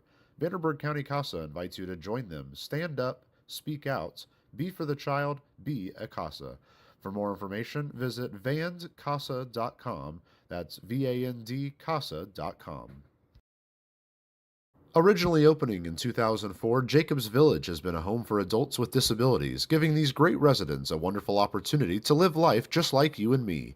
Jacobs Village mission is to continue building a safe, walkable neighborhood community where people with disabilities and older adults can find meaningful relationships, affordable and accessible housing, and activities to keep their bodies and minds engaged. We can't wait to have Jacobs Village at the ballpark on July 3rd for our annual Red, White, and Blue Night. More information on this great community partner is available at jacobsvillage.org.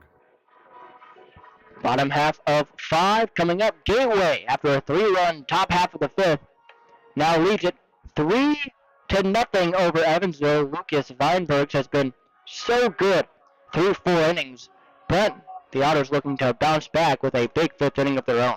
Yeah, I mean, we really got to go back quite a bit, obviously, but the 4th inning for the Otters, they had a chance to put on some runs. They had a base loaded with nobody out. Obviously, weren't able to push any runs across now, but now you kind of got to put that out of your mind. You got to go back into this inning and get something going, and it starts just getting someone on base and then keep that train moving. Mason White coming up. Hopefully, he can be the one to start it. It'll be White, Justin Felix, and Alain Camo, the 3 due up for Evansville. The left fielder, number 2, Mason White.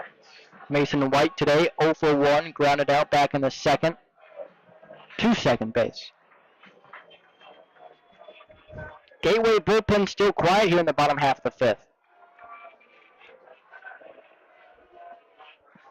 Feinberg sets and fires.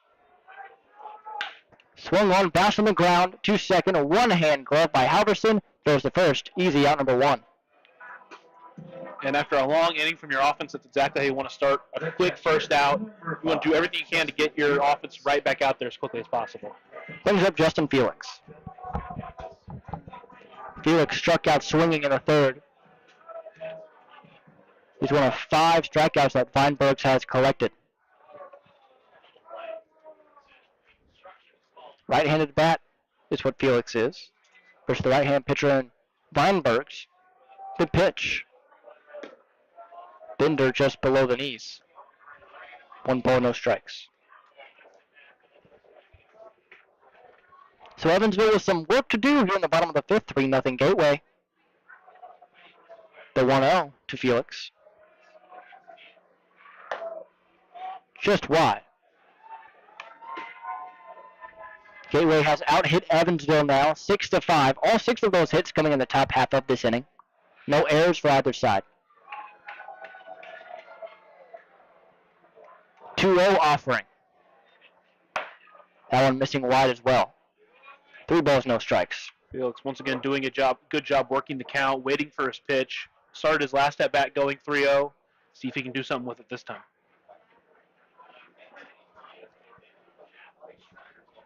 Felix takes all the way, strike 1. That one just touching the top of the zone. So 3 balls, 1 strike now for the Otters backstop. The pitch from Weinbergs. Inside, got him on the elbow guard. It's going to be a ball anyway, but a hit by pitch is what it will go in the book as. I guess if you're a pitcher and you're going to pitch ball 4 anyways, you might as well hit the batter, huh? Yeah, I guess so. That one 88 miles an hour, so not quite the actual fastball, maybe a cut. That sinker that he throws. Brings up Ray Camo. 0 for 2, strikeout and the ground out. DJ Stewart playing way off the third base line. First pitch to Camo. Taken high and wide. Velo is starting to slip a little bit for Weinbergs. Started the day sitting around 91, 92, now down in the high 80s. The 1-0 pitch.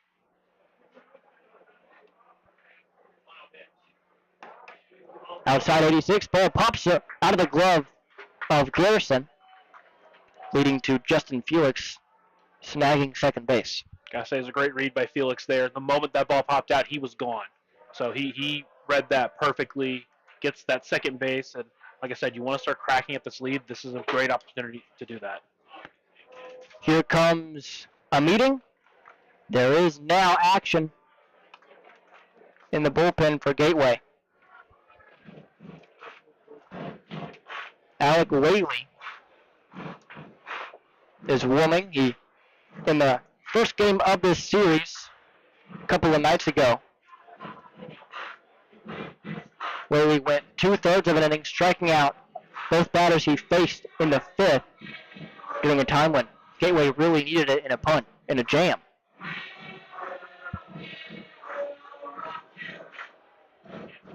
Meeting is taking a bit from pitching coach Nick Kennedy.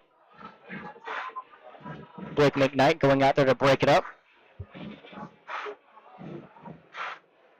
Runner in scoring position is Justin Felix against the top of this Evansville order. 2 balls, no strikes to count against Alay Camo, who's 0 for 2 tonight.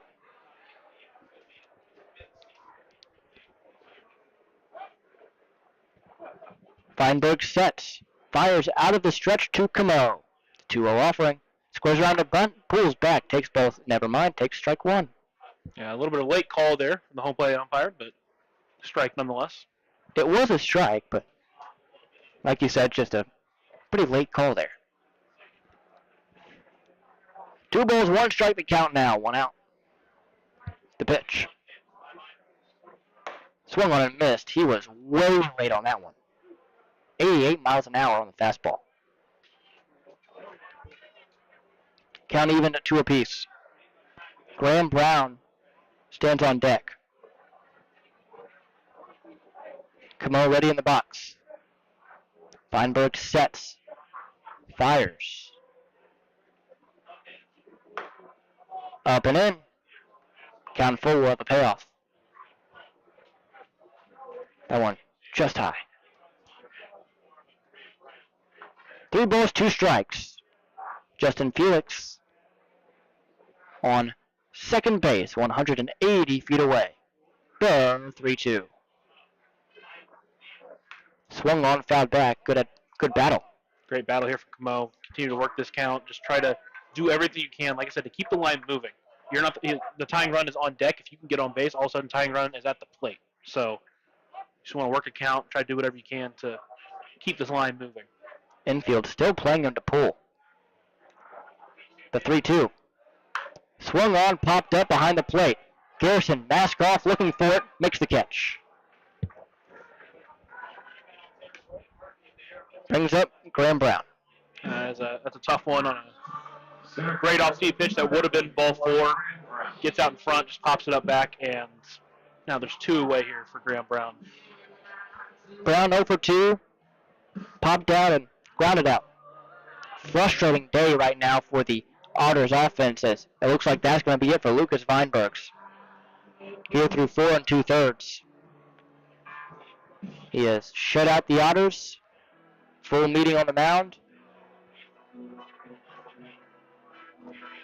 Again, Alec Whaley will come in, and that's all for Weinbergs. Had a fine day out there on the mound, working through some traffic and doing great work for Gateway.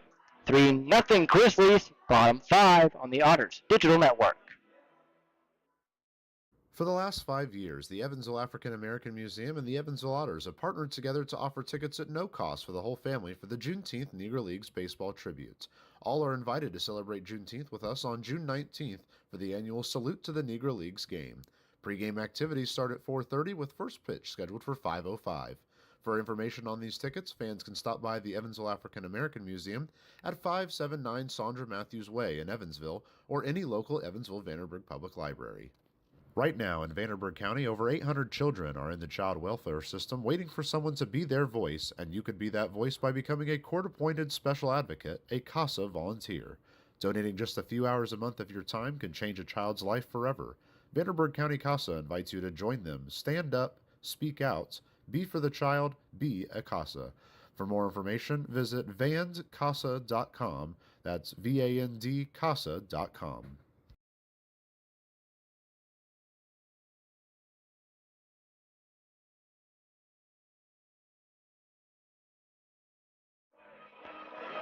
Back here at Bossy Field, Alec Whaley, the new pitcher on the bump for Gateway.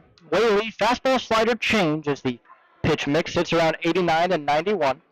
This is his 4th season with Gateway. He led the Frontier League with 55 games in 2024, 55 appearances, I should say. That is also the Grizzlies single season record. During those 55 games, he pitched to a 2.91 ERA in 52 2/3 innings. So, a great year for him. So he's a 2.47 ERA in 43 2/3. Just another one of these great arms they have out of the bullpen. Really, doesn't really matter who they're taking out. It's a guy that has been elite for them out of their bullpen before. Here comes Graham Brown with the first Otters run standing on second base in Justin Felix. The first pitch from the right-hander in Whaley. Swung on and missed.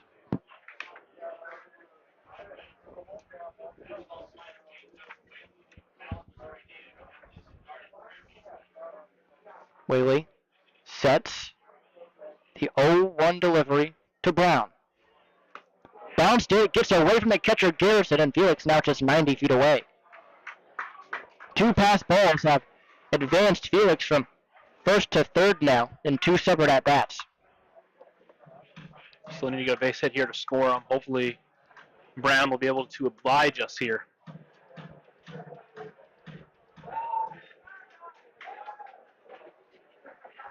And at this point in time, it seems like if the Otters are going to score and make this one close, this is going to be it. 3-0 the score, bottom half of 5. The pitch. Swung on, popped him up. Shallow left center field. In on it is Brennan Castillo, and Brennan makes the catch for out number 3. Otters strand their first run 90 feet away at third base. They're still scoreless. It's 3-0 Grizzlies going to the top half of 6 on the Otters Digital Network. Maintaining our independence becomes more and more vital as we age. Swerka and more can help you navigate this important journey by answering your questions and connecting you to free and unbiased community resources and support services. If you are seeking advice for yourself or a loved one, let Swerka be your first call. More information available at swerka.org or by calling 812-464-7800. Originally opening in 2004, Jacobs Village has been a home for adults with disabilities, giving these great residents a wonderful opportunity to live life just like you and me. Jacobs Village mission is to continue building a safe, walkable neighborhood community where people with disabilities and older adults can find meaningful relationships, affordable and accessible housing, and activities to keep their bodies and minds engaged. We can't wait to have Jacobs Village at the ballpark on July 3rd for our annual Red, White, and Blue Night. More information on this great community partner is available at jacobsvillage.org. All right, back to you, Zane.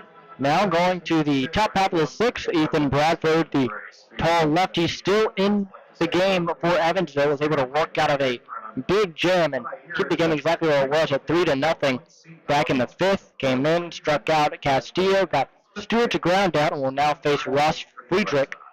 9 batters came around in that fifth inning. They scored 3 runs on 6 hits. They did strand the bases loaded, did the Grizzlies, in their half of the fifth. And Evansville just looking to keep this game exactly where it is, especially with the back end of the bullpen they have to face. And you would think that with it being a save opportunity, there's a possibility we see Sam Coonrod once again if the score were to stay where it's at. I say the Otters are going to have to do their job and keep the score where it's at. And they got to hope they have a shot here. Ross Friedrich. There is action in the Gateway pen. That being Leone De La Cruz, former Evansville Otter. First pitch to Friedrich from Bradford is swung on, punch the opposite way, slicing right into the glove of the racing Mason White. Unfortunately, that was hit close enough where White could have made that grab. It was a great read by Mason White, too, off the bat. And a huge out number 1 in this inning. Brings up Dale Thomas. He's 0 for 2, struck out, flew out.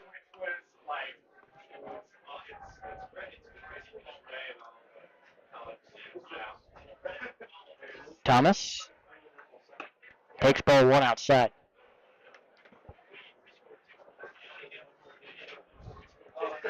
It's been a weekend of ups and downs for the Otters as the 1-0 pitch. Up high, 2-0.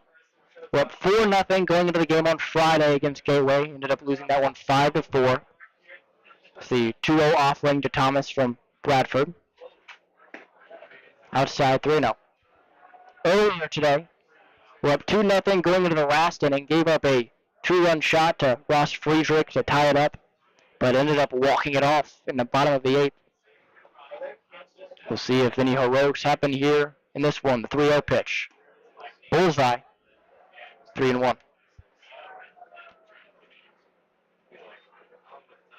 But if heroics were to happen, they need a couple of shutdown innings from their relievers. The 3-1 pitch. Swung on, chopped on the grounder. First nice two-handed play by Mendham, who will take it himself for out number 2.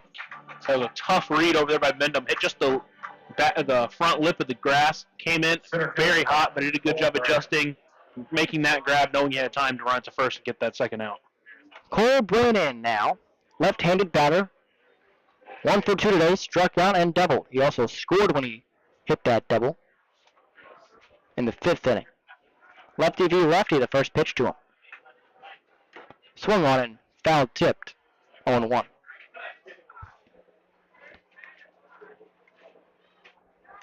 Gateway team with a lot of potential, but honestly, that entire West Division with a lot of potential. Joliet, Mississippi, newly acquainting themselves into their Frontier League as the 0-1 pitch is taken just inside 1-1. Schaumburg also a team that has a really big bunch of returners. I think that Western Division might be one of the best in the league. It's going to be a slugfest to see whoever wins that one punches a ticket. The 1-1. Taken for a strike, down and away, 1-2. is now each division winner making the playoffs in the Frontier League with the expansion, and then the top team that wasn't a division winner in each conference will make it as well as a wild card team. The 1-2 offering.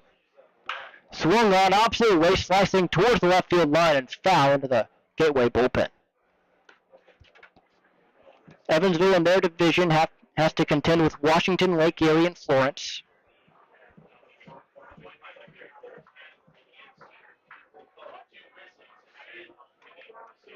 One ball, 2 strikes, 2 outs.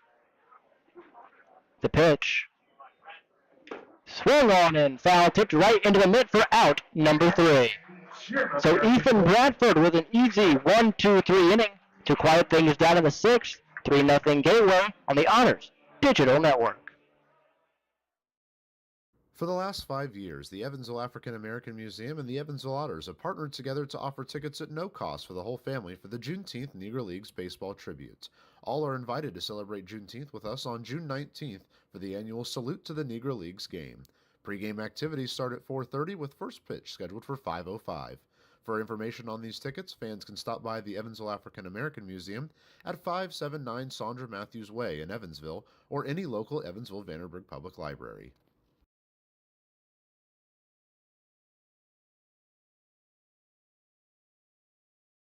Catalyst Church Food Pantry is honored to be the nonprofit partner of Friday, May 23rd's Otters game. Catalyst Church invites the community, but also the churches from the tri-state to come and unite as one game, as one church, around one cause.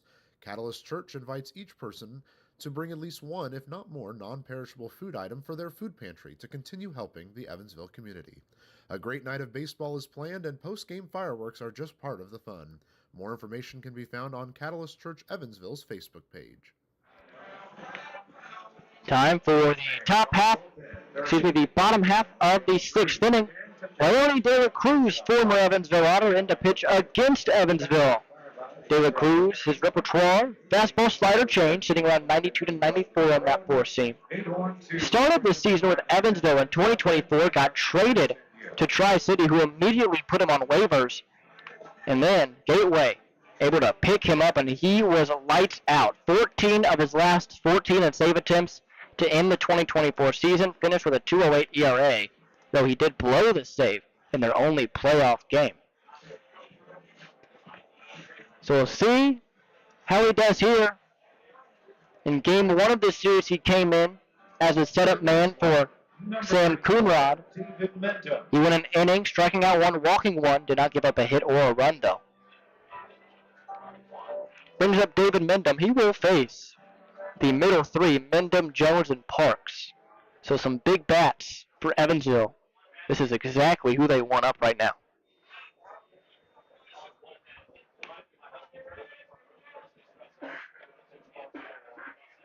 I believe we just got a pitch clock violation. So 1 ball, no strikes. De La Cruz not quick enough. How about that? And giving a free ball to David Mendham's never a good idea. Pitch up and in. Front to a breaker, didn't break. 2-0. And we mentioned David Mendham leading off another inning. Trying to get something going. That inning, they actually ended up with the bases loaded, no one away. See if they can do something similar in this one. Takes ball 3. He's 2 for 2 today. That inning you're alluding to, the 4th. 3 balls, no strikes. Infield playing him to pull. We'll see if Mendham has the green light. The pitch. Taking all the way. Bullseye, 3-1.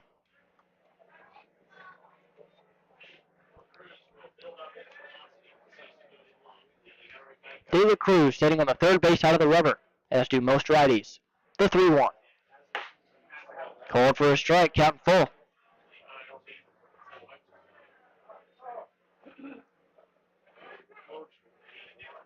Three balls, 2 strikes, no outs. Time called by Mendham. Got a reset. After this series, Tuesday begins a new set against Trois Rivières, and then Friday, Saturday, Sunday, they travel to Mississippi for the first time. The 3-2. High, ball 4, good start. Mendham has now reached base all 3 times he's been at the plate. An absolutely huge start. Once again, he's been on the entire day except for once throughout both these games. Now you bring up the next batter who, again, just try to keep the line moving. Number 20, L.J. Jones. Jones run for 2, struck out looking, and singled back in the 4th. As time is called, throw got away from a bullpen arm over in the Evansville bullpen. One thing about these bullpens being open, everyone in the park knows about it. When you throw a bad pitch.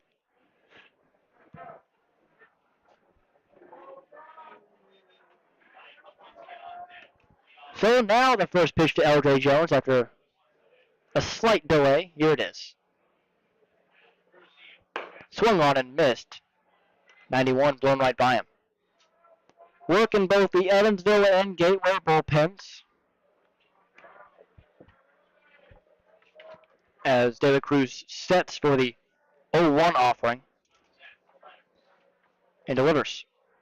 Swung on and missed, tied him up.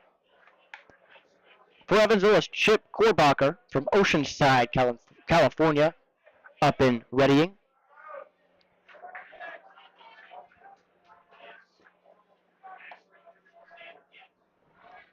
Setting is De La Cruz, the 0-2 pitch. Swung on and missed, strike 3. Blew 3 straight fastballs by him, and just an uncompetitive at bat there from L.J. Jones. And that last one just blew a fastball up in the zone, way up in the zone, something that, again, we talked about, just not much you can really do with. Your attention, please. Brings up Paven Parks. Number 12, Keenan Taylor. Keenan Taylor pitch hitting for Paven Parks. So you would think if in the bottom half of this inning, George Khalil would then come in and play shortstop. It's the first pitch to the right-hander, and Keenan takes a strike on the inner half. And you wonder if maybe it has something to do with that hand thing earlier. Yep. And obviously you have a lefty-lefty matchup, so just go ahead and get Keenan Taylor, and who had a big double earlier today, obviously. The 0-1 pitch. Swung on, popped up, foul, over the head. Overhead foul ball brought to you by Heads Construction. Choose the best, never regret it. Brought to you by Heads Construction. Choose the best, never regret it. Benson stands on deck. He's 0 for 2. No balls, 2 strikes. Here it is to Taylor from De La Cruz. Low. 92 miles an hour on the fastball.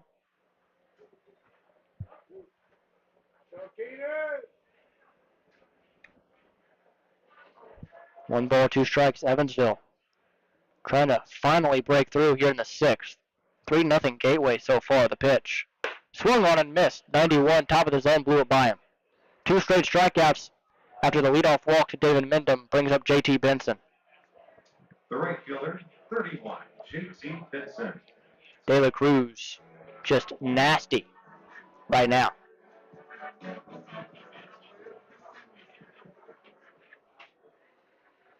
Benson today 0 for 2, struck out looking in the 2nd and popped out in the 4th.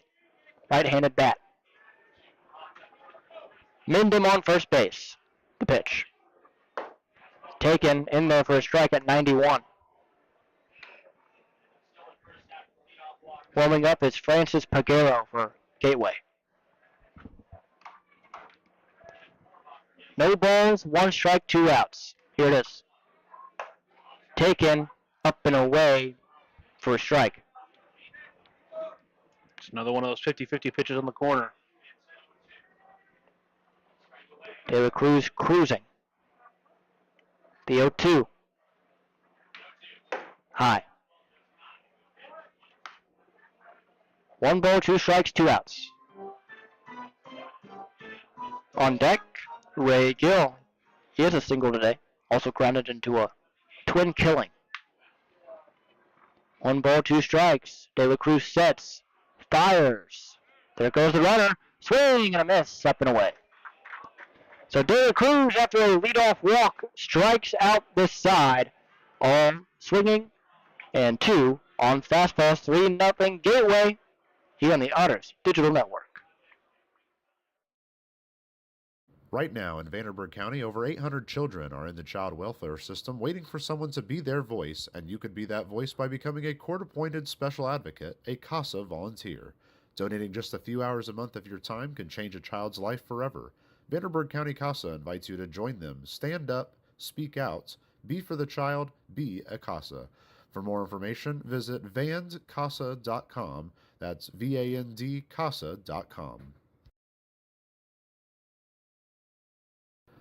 Ballet Indiana is made up of local ballet professionals, dedicated parents, and community members in order to provide unique and life-enriching experiences for hundreds of young dancers, while carrying out their mission to inspire a lifelong appreciation for dance for both our dancers and the Evansville community. More information on Ballet Indiana and information about their upcoming performances is available at balletindiana.org. Maintaining our independence becomes more and more vital as we age. Swerka and More can help you navigate this important journey by answering your questions and connecting you to free and unbiased community resources and support services. If you are seeking advice for yourself or a loved one, let Swerka be your first call. More information available at swerka.org or by calling 812-464-7800. 6'3" right-hander from Oceanside, California, Chip Korbacher into the game for the first time here in 2025. Back in 2024, he had a 3.82 ERA and 37 and 2/3 innings pitched. 20 appearances, 4 games started for him. He did strike out 38, walked 28 though. So that walk per 9 at 6.7, not exactly what you want to see, but we'll see how the offseason treated him. He looks to keep this game exactly where it is. He will face the lower third Alvarez, Garrison, and Halverson. Combined, that lower third is 3 for 6. See how this goes. Evansville right now in a spot where they're going to head to the 7th down. They know that. The only question is how much are they going to be down, and they have to keep it exactly where it is to make it feasible for them to come back in this game. I mean, that's exactly right. It's not going to be easy no matter where the score line ends up being at, but you obviously can't give up any more to further push away your opportunity. Now, if we want to get positive here, Francis Paguro in the bullpen, not Sam Coonrod. So that's something that Evansville can look at heading into the 7th and knowing that they don't have to face the major league stuff that they did on Friday. Maybe a little bit of hope as the first pitch from Korbacher to Alvarez is swung on, fouled back right into the screen, 0-1.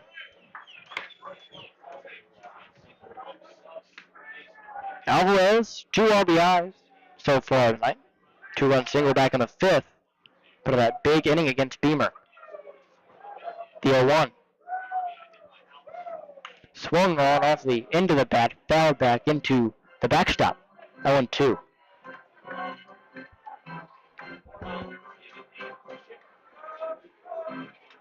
Gateway, probably projected to be one of the better teams here in the Frontier League. Evansville giving them all they got. No balls, 2 strikes. 3-0 Grizzlies. Top 7. The pitch. Swung on, punched right back up the middle, base hit. Jose Alvarez, second hit of the night. That one in leadoff fashion here in the top half of the 7th. Reminder, this 7th inning, their last inning, since it is a doubleheader. Only reason we played 8 is because in the first game, it's because we were tied. Otters with a walk-off winner in that one. Here comes Tanner Garrison. Singled in the 5th, struck out in the 3rd. He's 1 for 2.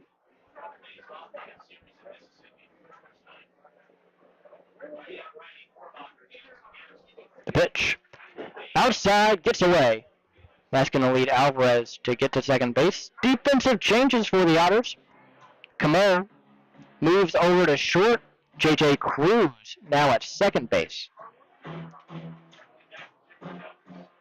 Interesting to see George Khalil not playing at shortstop, his primary position that he does very, very well. 1 ball, no strikes, no outs. 3-0 Gateway. Runner on second base is Alvarez. Korbacher sets, looks in the pitch to Garrison. Swung on and missed, just out in front, 1-1.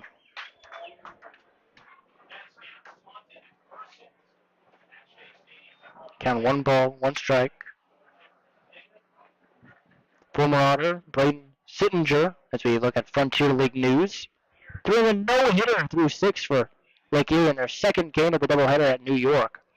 Scoring on the bunt is Garrison, fouls it off 1-2.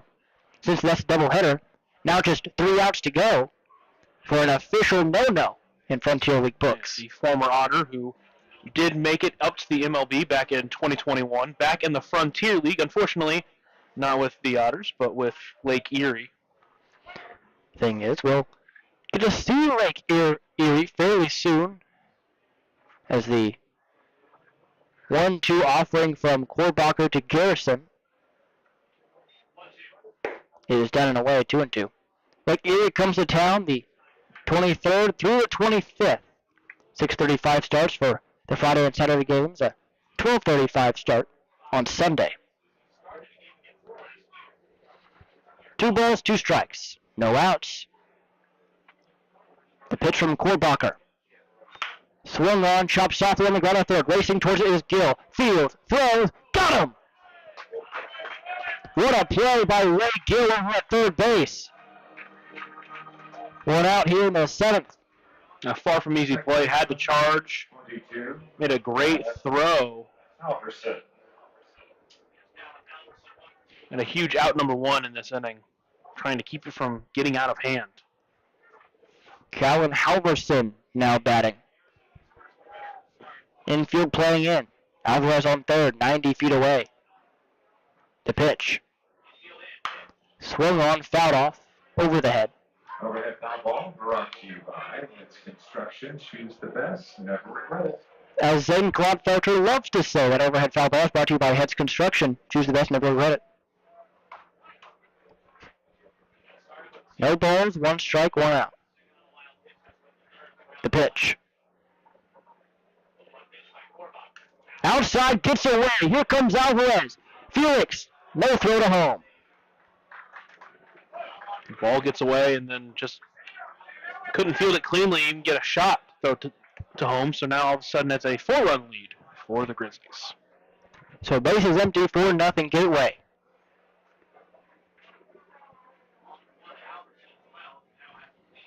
So Halverson will work with bases empty, 1 gone, 1 ball, 1 strike to count. And the pitch to him is swung on, fouled back right into the catcher's mask. Felix says immediately that he's okay. Throws one right back to Korbacher. Frustrating game so far here for Evansville. They've had traffic, they've had chances, but just nothing going. 1 ball, 2 strikes, the count to Halverson. 1 gone here in the top of the 7th. 4-0 Gateway. The pitch. Thought about it, didn't go. Count evened up at 2 apiece.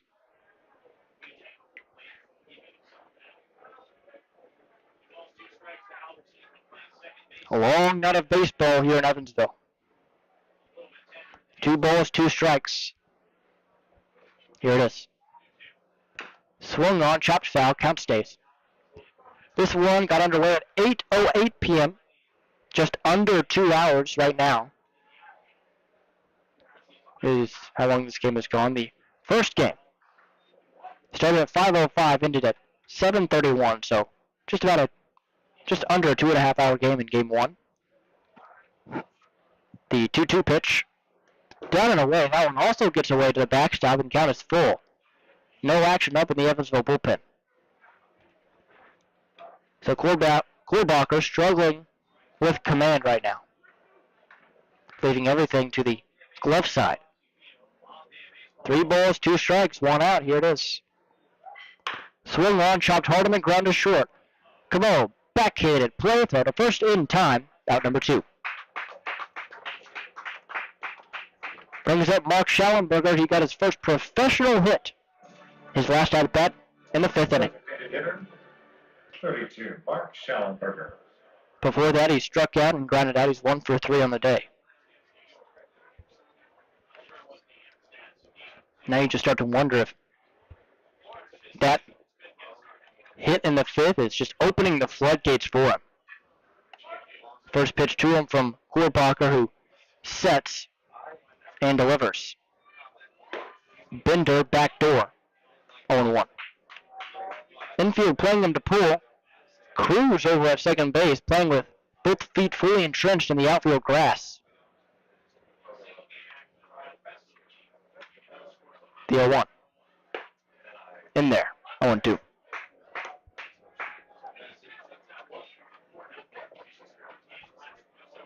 No balls, 2 strikes, 2 outs. Horbacher looking to keep it at 4-0 going to the bottom half.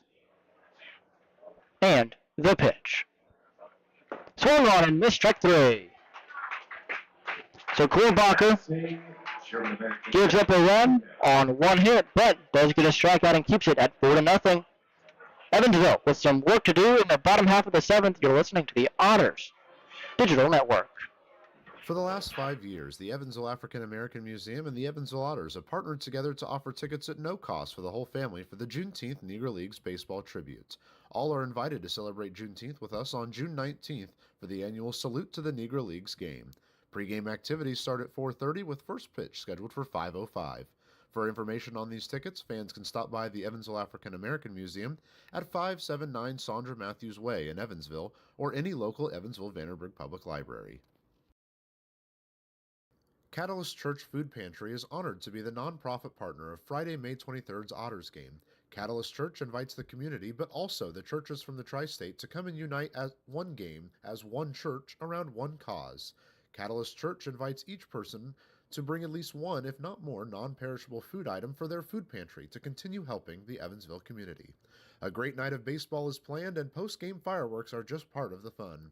More information can be found on Catalyst Church Evansville's Facebook page. Well, here is Francis Peguero for the Gateway Grizzlies. Peguero, 4-seam, 2-seam slider, sitting 92-94. He didn't play last season in 2024. He did play 2 years in the Minnesota Twins organization where he had 3 saves, 4.80 ERA in 45 innings across AA and AAA.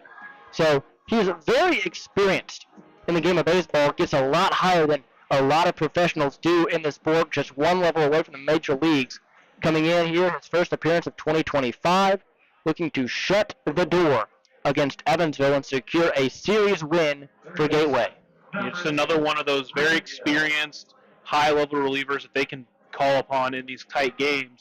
Obviously, this one, not a safe situation per se, but still you want to get him some work since he hasn't pitched all weekend. 4-0. Bottom 7. Here's Ray Gill. Third baseman made a good play in the top half. The pitch is low. 92. 1 ball, no strikes. Otters looking to spark some magic of their own after seeing it go the other way the past 2 games. 1 ball, no strikes. Here it is. Swung on, jam shot, shallow center field. Brandon in on it. Medium deep. Makes the play. So a quick out brings up Mason White. Left fielder, number 2, Mason White. White, the lefty, is 0 for 2 groundouts.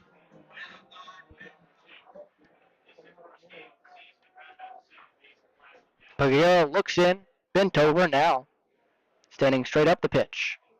Outside at 90 miles an hour, 1-0. White is one of those guys that you would love to see get something going. He had such a hot start to the season last year, fell off a little bit near the end, but he's got a lot of talent with him. He just needs to kind of find his way into that. The 1-0. Swung on and missed, blew it by him at 93.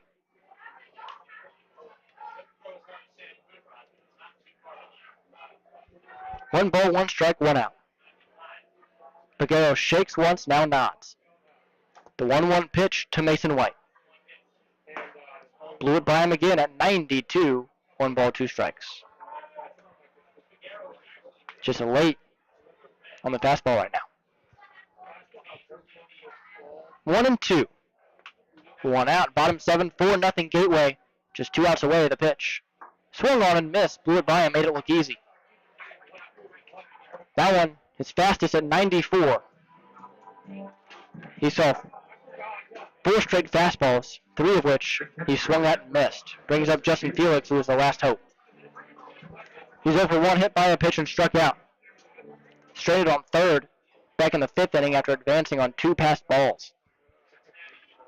Peguero sets, fires. Slider, nasty, swung on and missed. When Peguero is able to mix in that slider with the 4-seam and 2-seam when he sits 92 to 94, he is going to be really hard to hit here in the Frontier League, the pitch. Up and in, nearly got him 1-1. Yeah, haven't really gotten anything going, the Otters have, since that 4th inning. Really, the moment they didn't get any runs there, they've just been kind of shut down since then. And, they had some runners, they had a runner in scoring position, but just not able to get anything going. Swung on and missed on the 1-1. Count now 1-2, Peguero working quick. And now Peguero is just setting them down. Otters now down to their final strike. Felix calls time, trying to prolong this one. On deck, Alay Camo, who's 0 for 3. Behind him would be Graham Brown and David Mendham. So Felix just trying to extend this game with one more batter to get the best Otters hitters a chance. 1 ball, 2 strikes. Peguero, the pitch. Cold strike 3. Felix leaving the bat on his shoulder for the final out. And that is out number 3, final out of the ball game. And the final in this one, 4-0 Gateway on top of Evansville, and they take the opening series 2-1 here at Bosley Field. And we come back, we'll recap both games and tell you what's coming up. You're listening to the Otters Digital Network.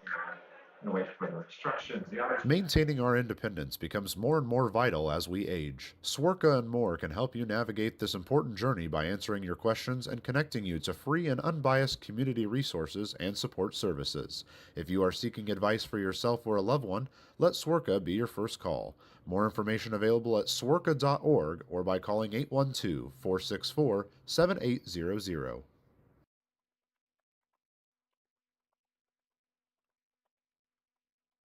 Catalyst Church Food Pantry is honored to be the nonprofit partner of Friday, May 23rd's Otters game. Catalyst Church invites the community, but also the churches from the tri-state to come and unite as one game, as one church, around one cause. Catalyst Church invites each person to bring at least one, if not more, non-perishable food item for their food pantry to continue helping the Evansville community. A great night of baseball is planned, and post-game fireworks are just part of the fun. More information can be found on Catalyst Church Evansville's Facebook page. Back here at Bossy Field, where the final in this one was 4-0 in favor of Gateway, getting the opening series win against the Evansville Otters. They used 4 pitchers to do so in phenomenal fashion. Weinbergs went 4 2/3, giving up 5 hits, 5 strikeouts. Whaley came in to relieve him just 1/3 and got the job done. De La Cruz, 1 inning, 3 strikeouts, 1 walk, and Peguero slamming the door. He had 2 strikeouts in the 7th inning. The Otters just couldn't muster any offense in this one. They tried in the 4th where they stranded the bases loaded in the 4th inning after 3 straight hits, and that really just deflated the offense, it seemed like, for Gateway. It was a 2-run single from Jose Alvarez in the top half of the 5th that opened it up, and then Callan Halverson also with an RBI single to make it 3-0. They got a nice insurance run in the top half of the 7th after Alvarez singled and got to home on a wild pitch. Yeah, that run there in the 7th, that came from all those wild pitches after he got his single. It's just one of those games where you just couldn't really get anything going. John Beamar had such a great start, but eventually Gateway caught up to him, and with no hope from his offense, he ends up getting the bad luck loss. And really, this Gateway offense held to just 1 inning of work. They had 7 hits, 6 of them came in the 5th inning alone. It's one of those where you look on paper and it's a very winnable game. The pitching staff did their job, but the offense just couldn't get any momentum. Yeah, if you want to look at some bright sides from this game, Ethan Bradford and Chip Korbacher both came in, both pitched really well. Bradford came in with 1 out, bases loaded, shut them down, kept them off the scoreboard from that point on. And like I said, Korbacher came in and pitched a clean inning as well. So for the most part, anyway. So anyway, overall, this is you had some good moments, you had some positives, but that offense really just needs to pick it up. That's kind of the big downside of this game. The one good thing about the offense, David Mindham staying red hot this opening series, going 2 for 2 today, 2 singles, a walk. I mean, if he keeps this up, he is going to be one of the best hitters in this league and possibly a buyout opportunity. Yeah, I mean, obviously he was the best hitter on the team last year, and he's kept hitting like it hasn't, he hasn't had a whole offseason in between them. David Mindham is the star of this offense. He showed it today, just continuously getting on base, getting hits.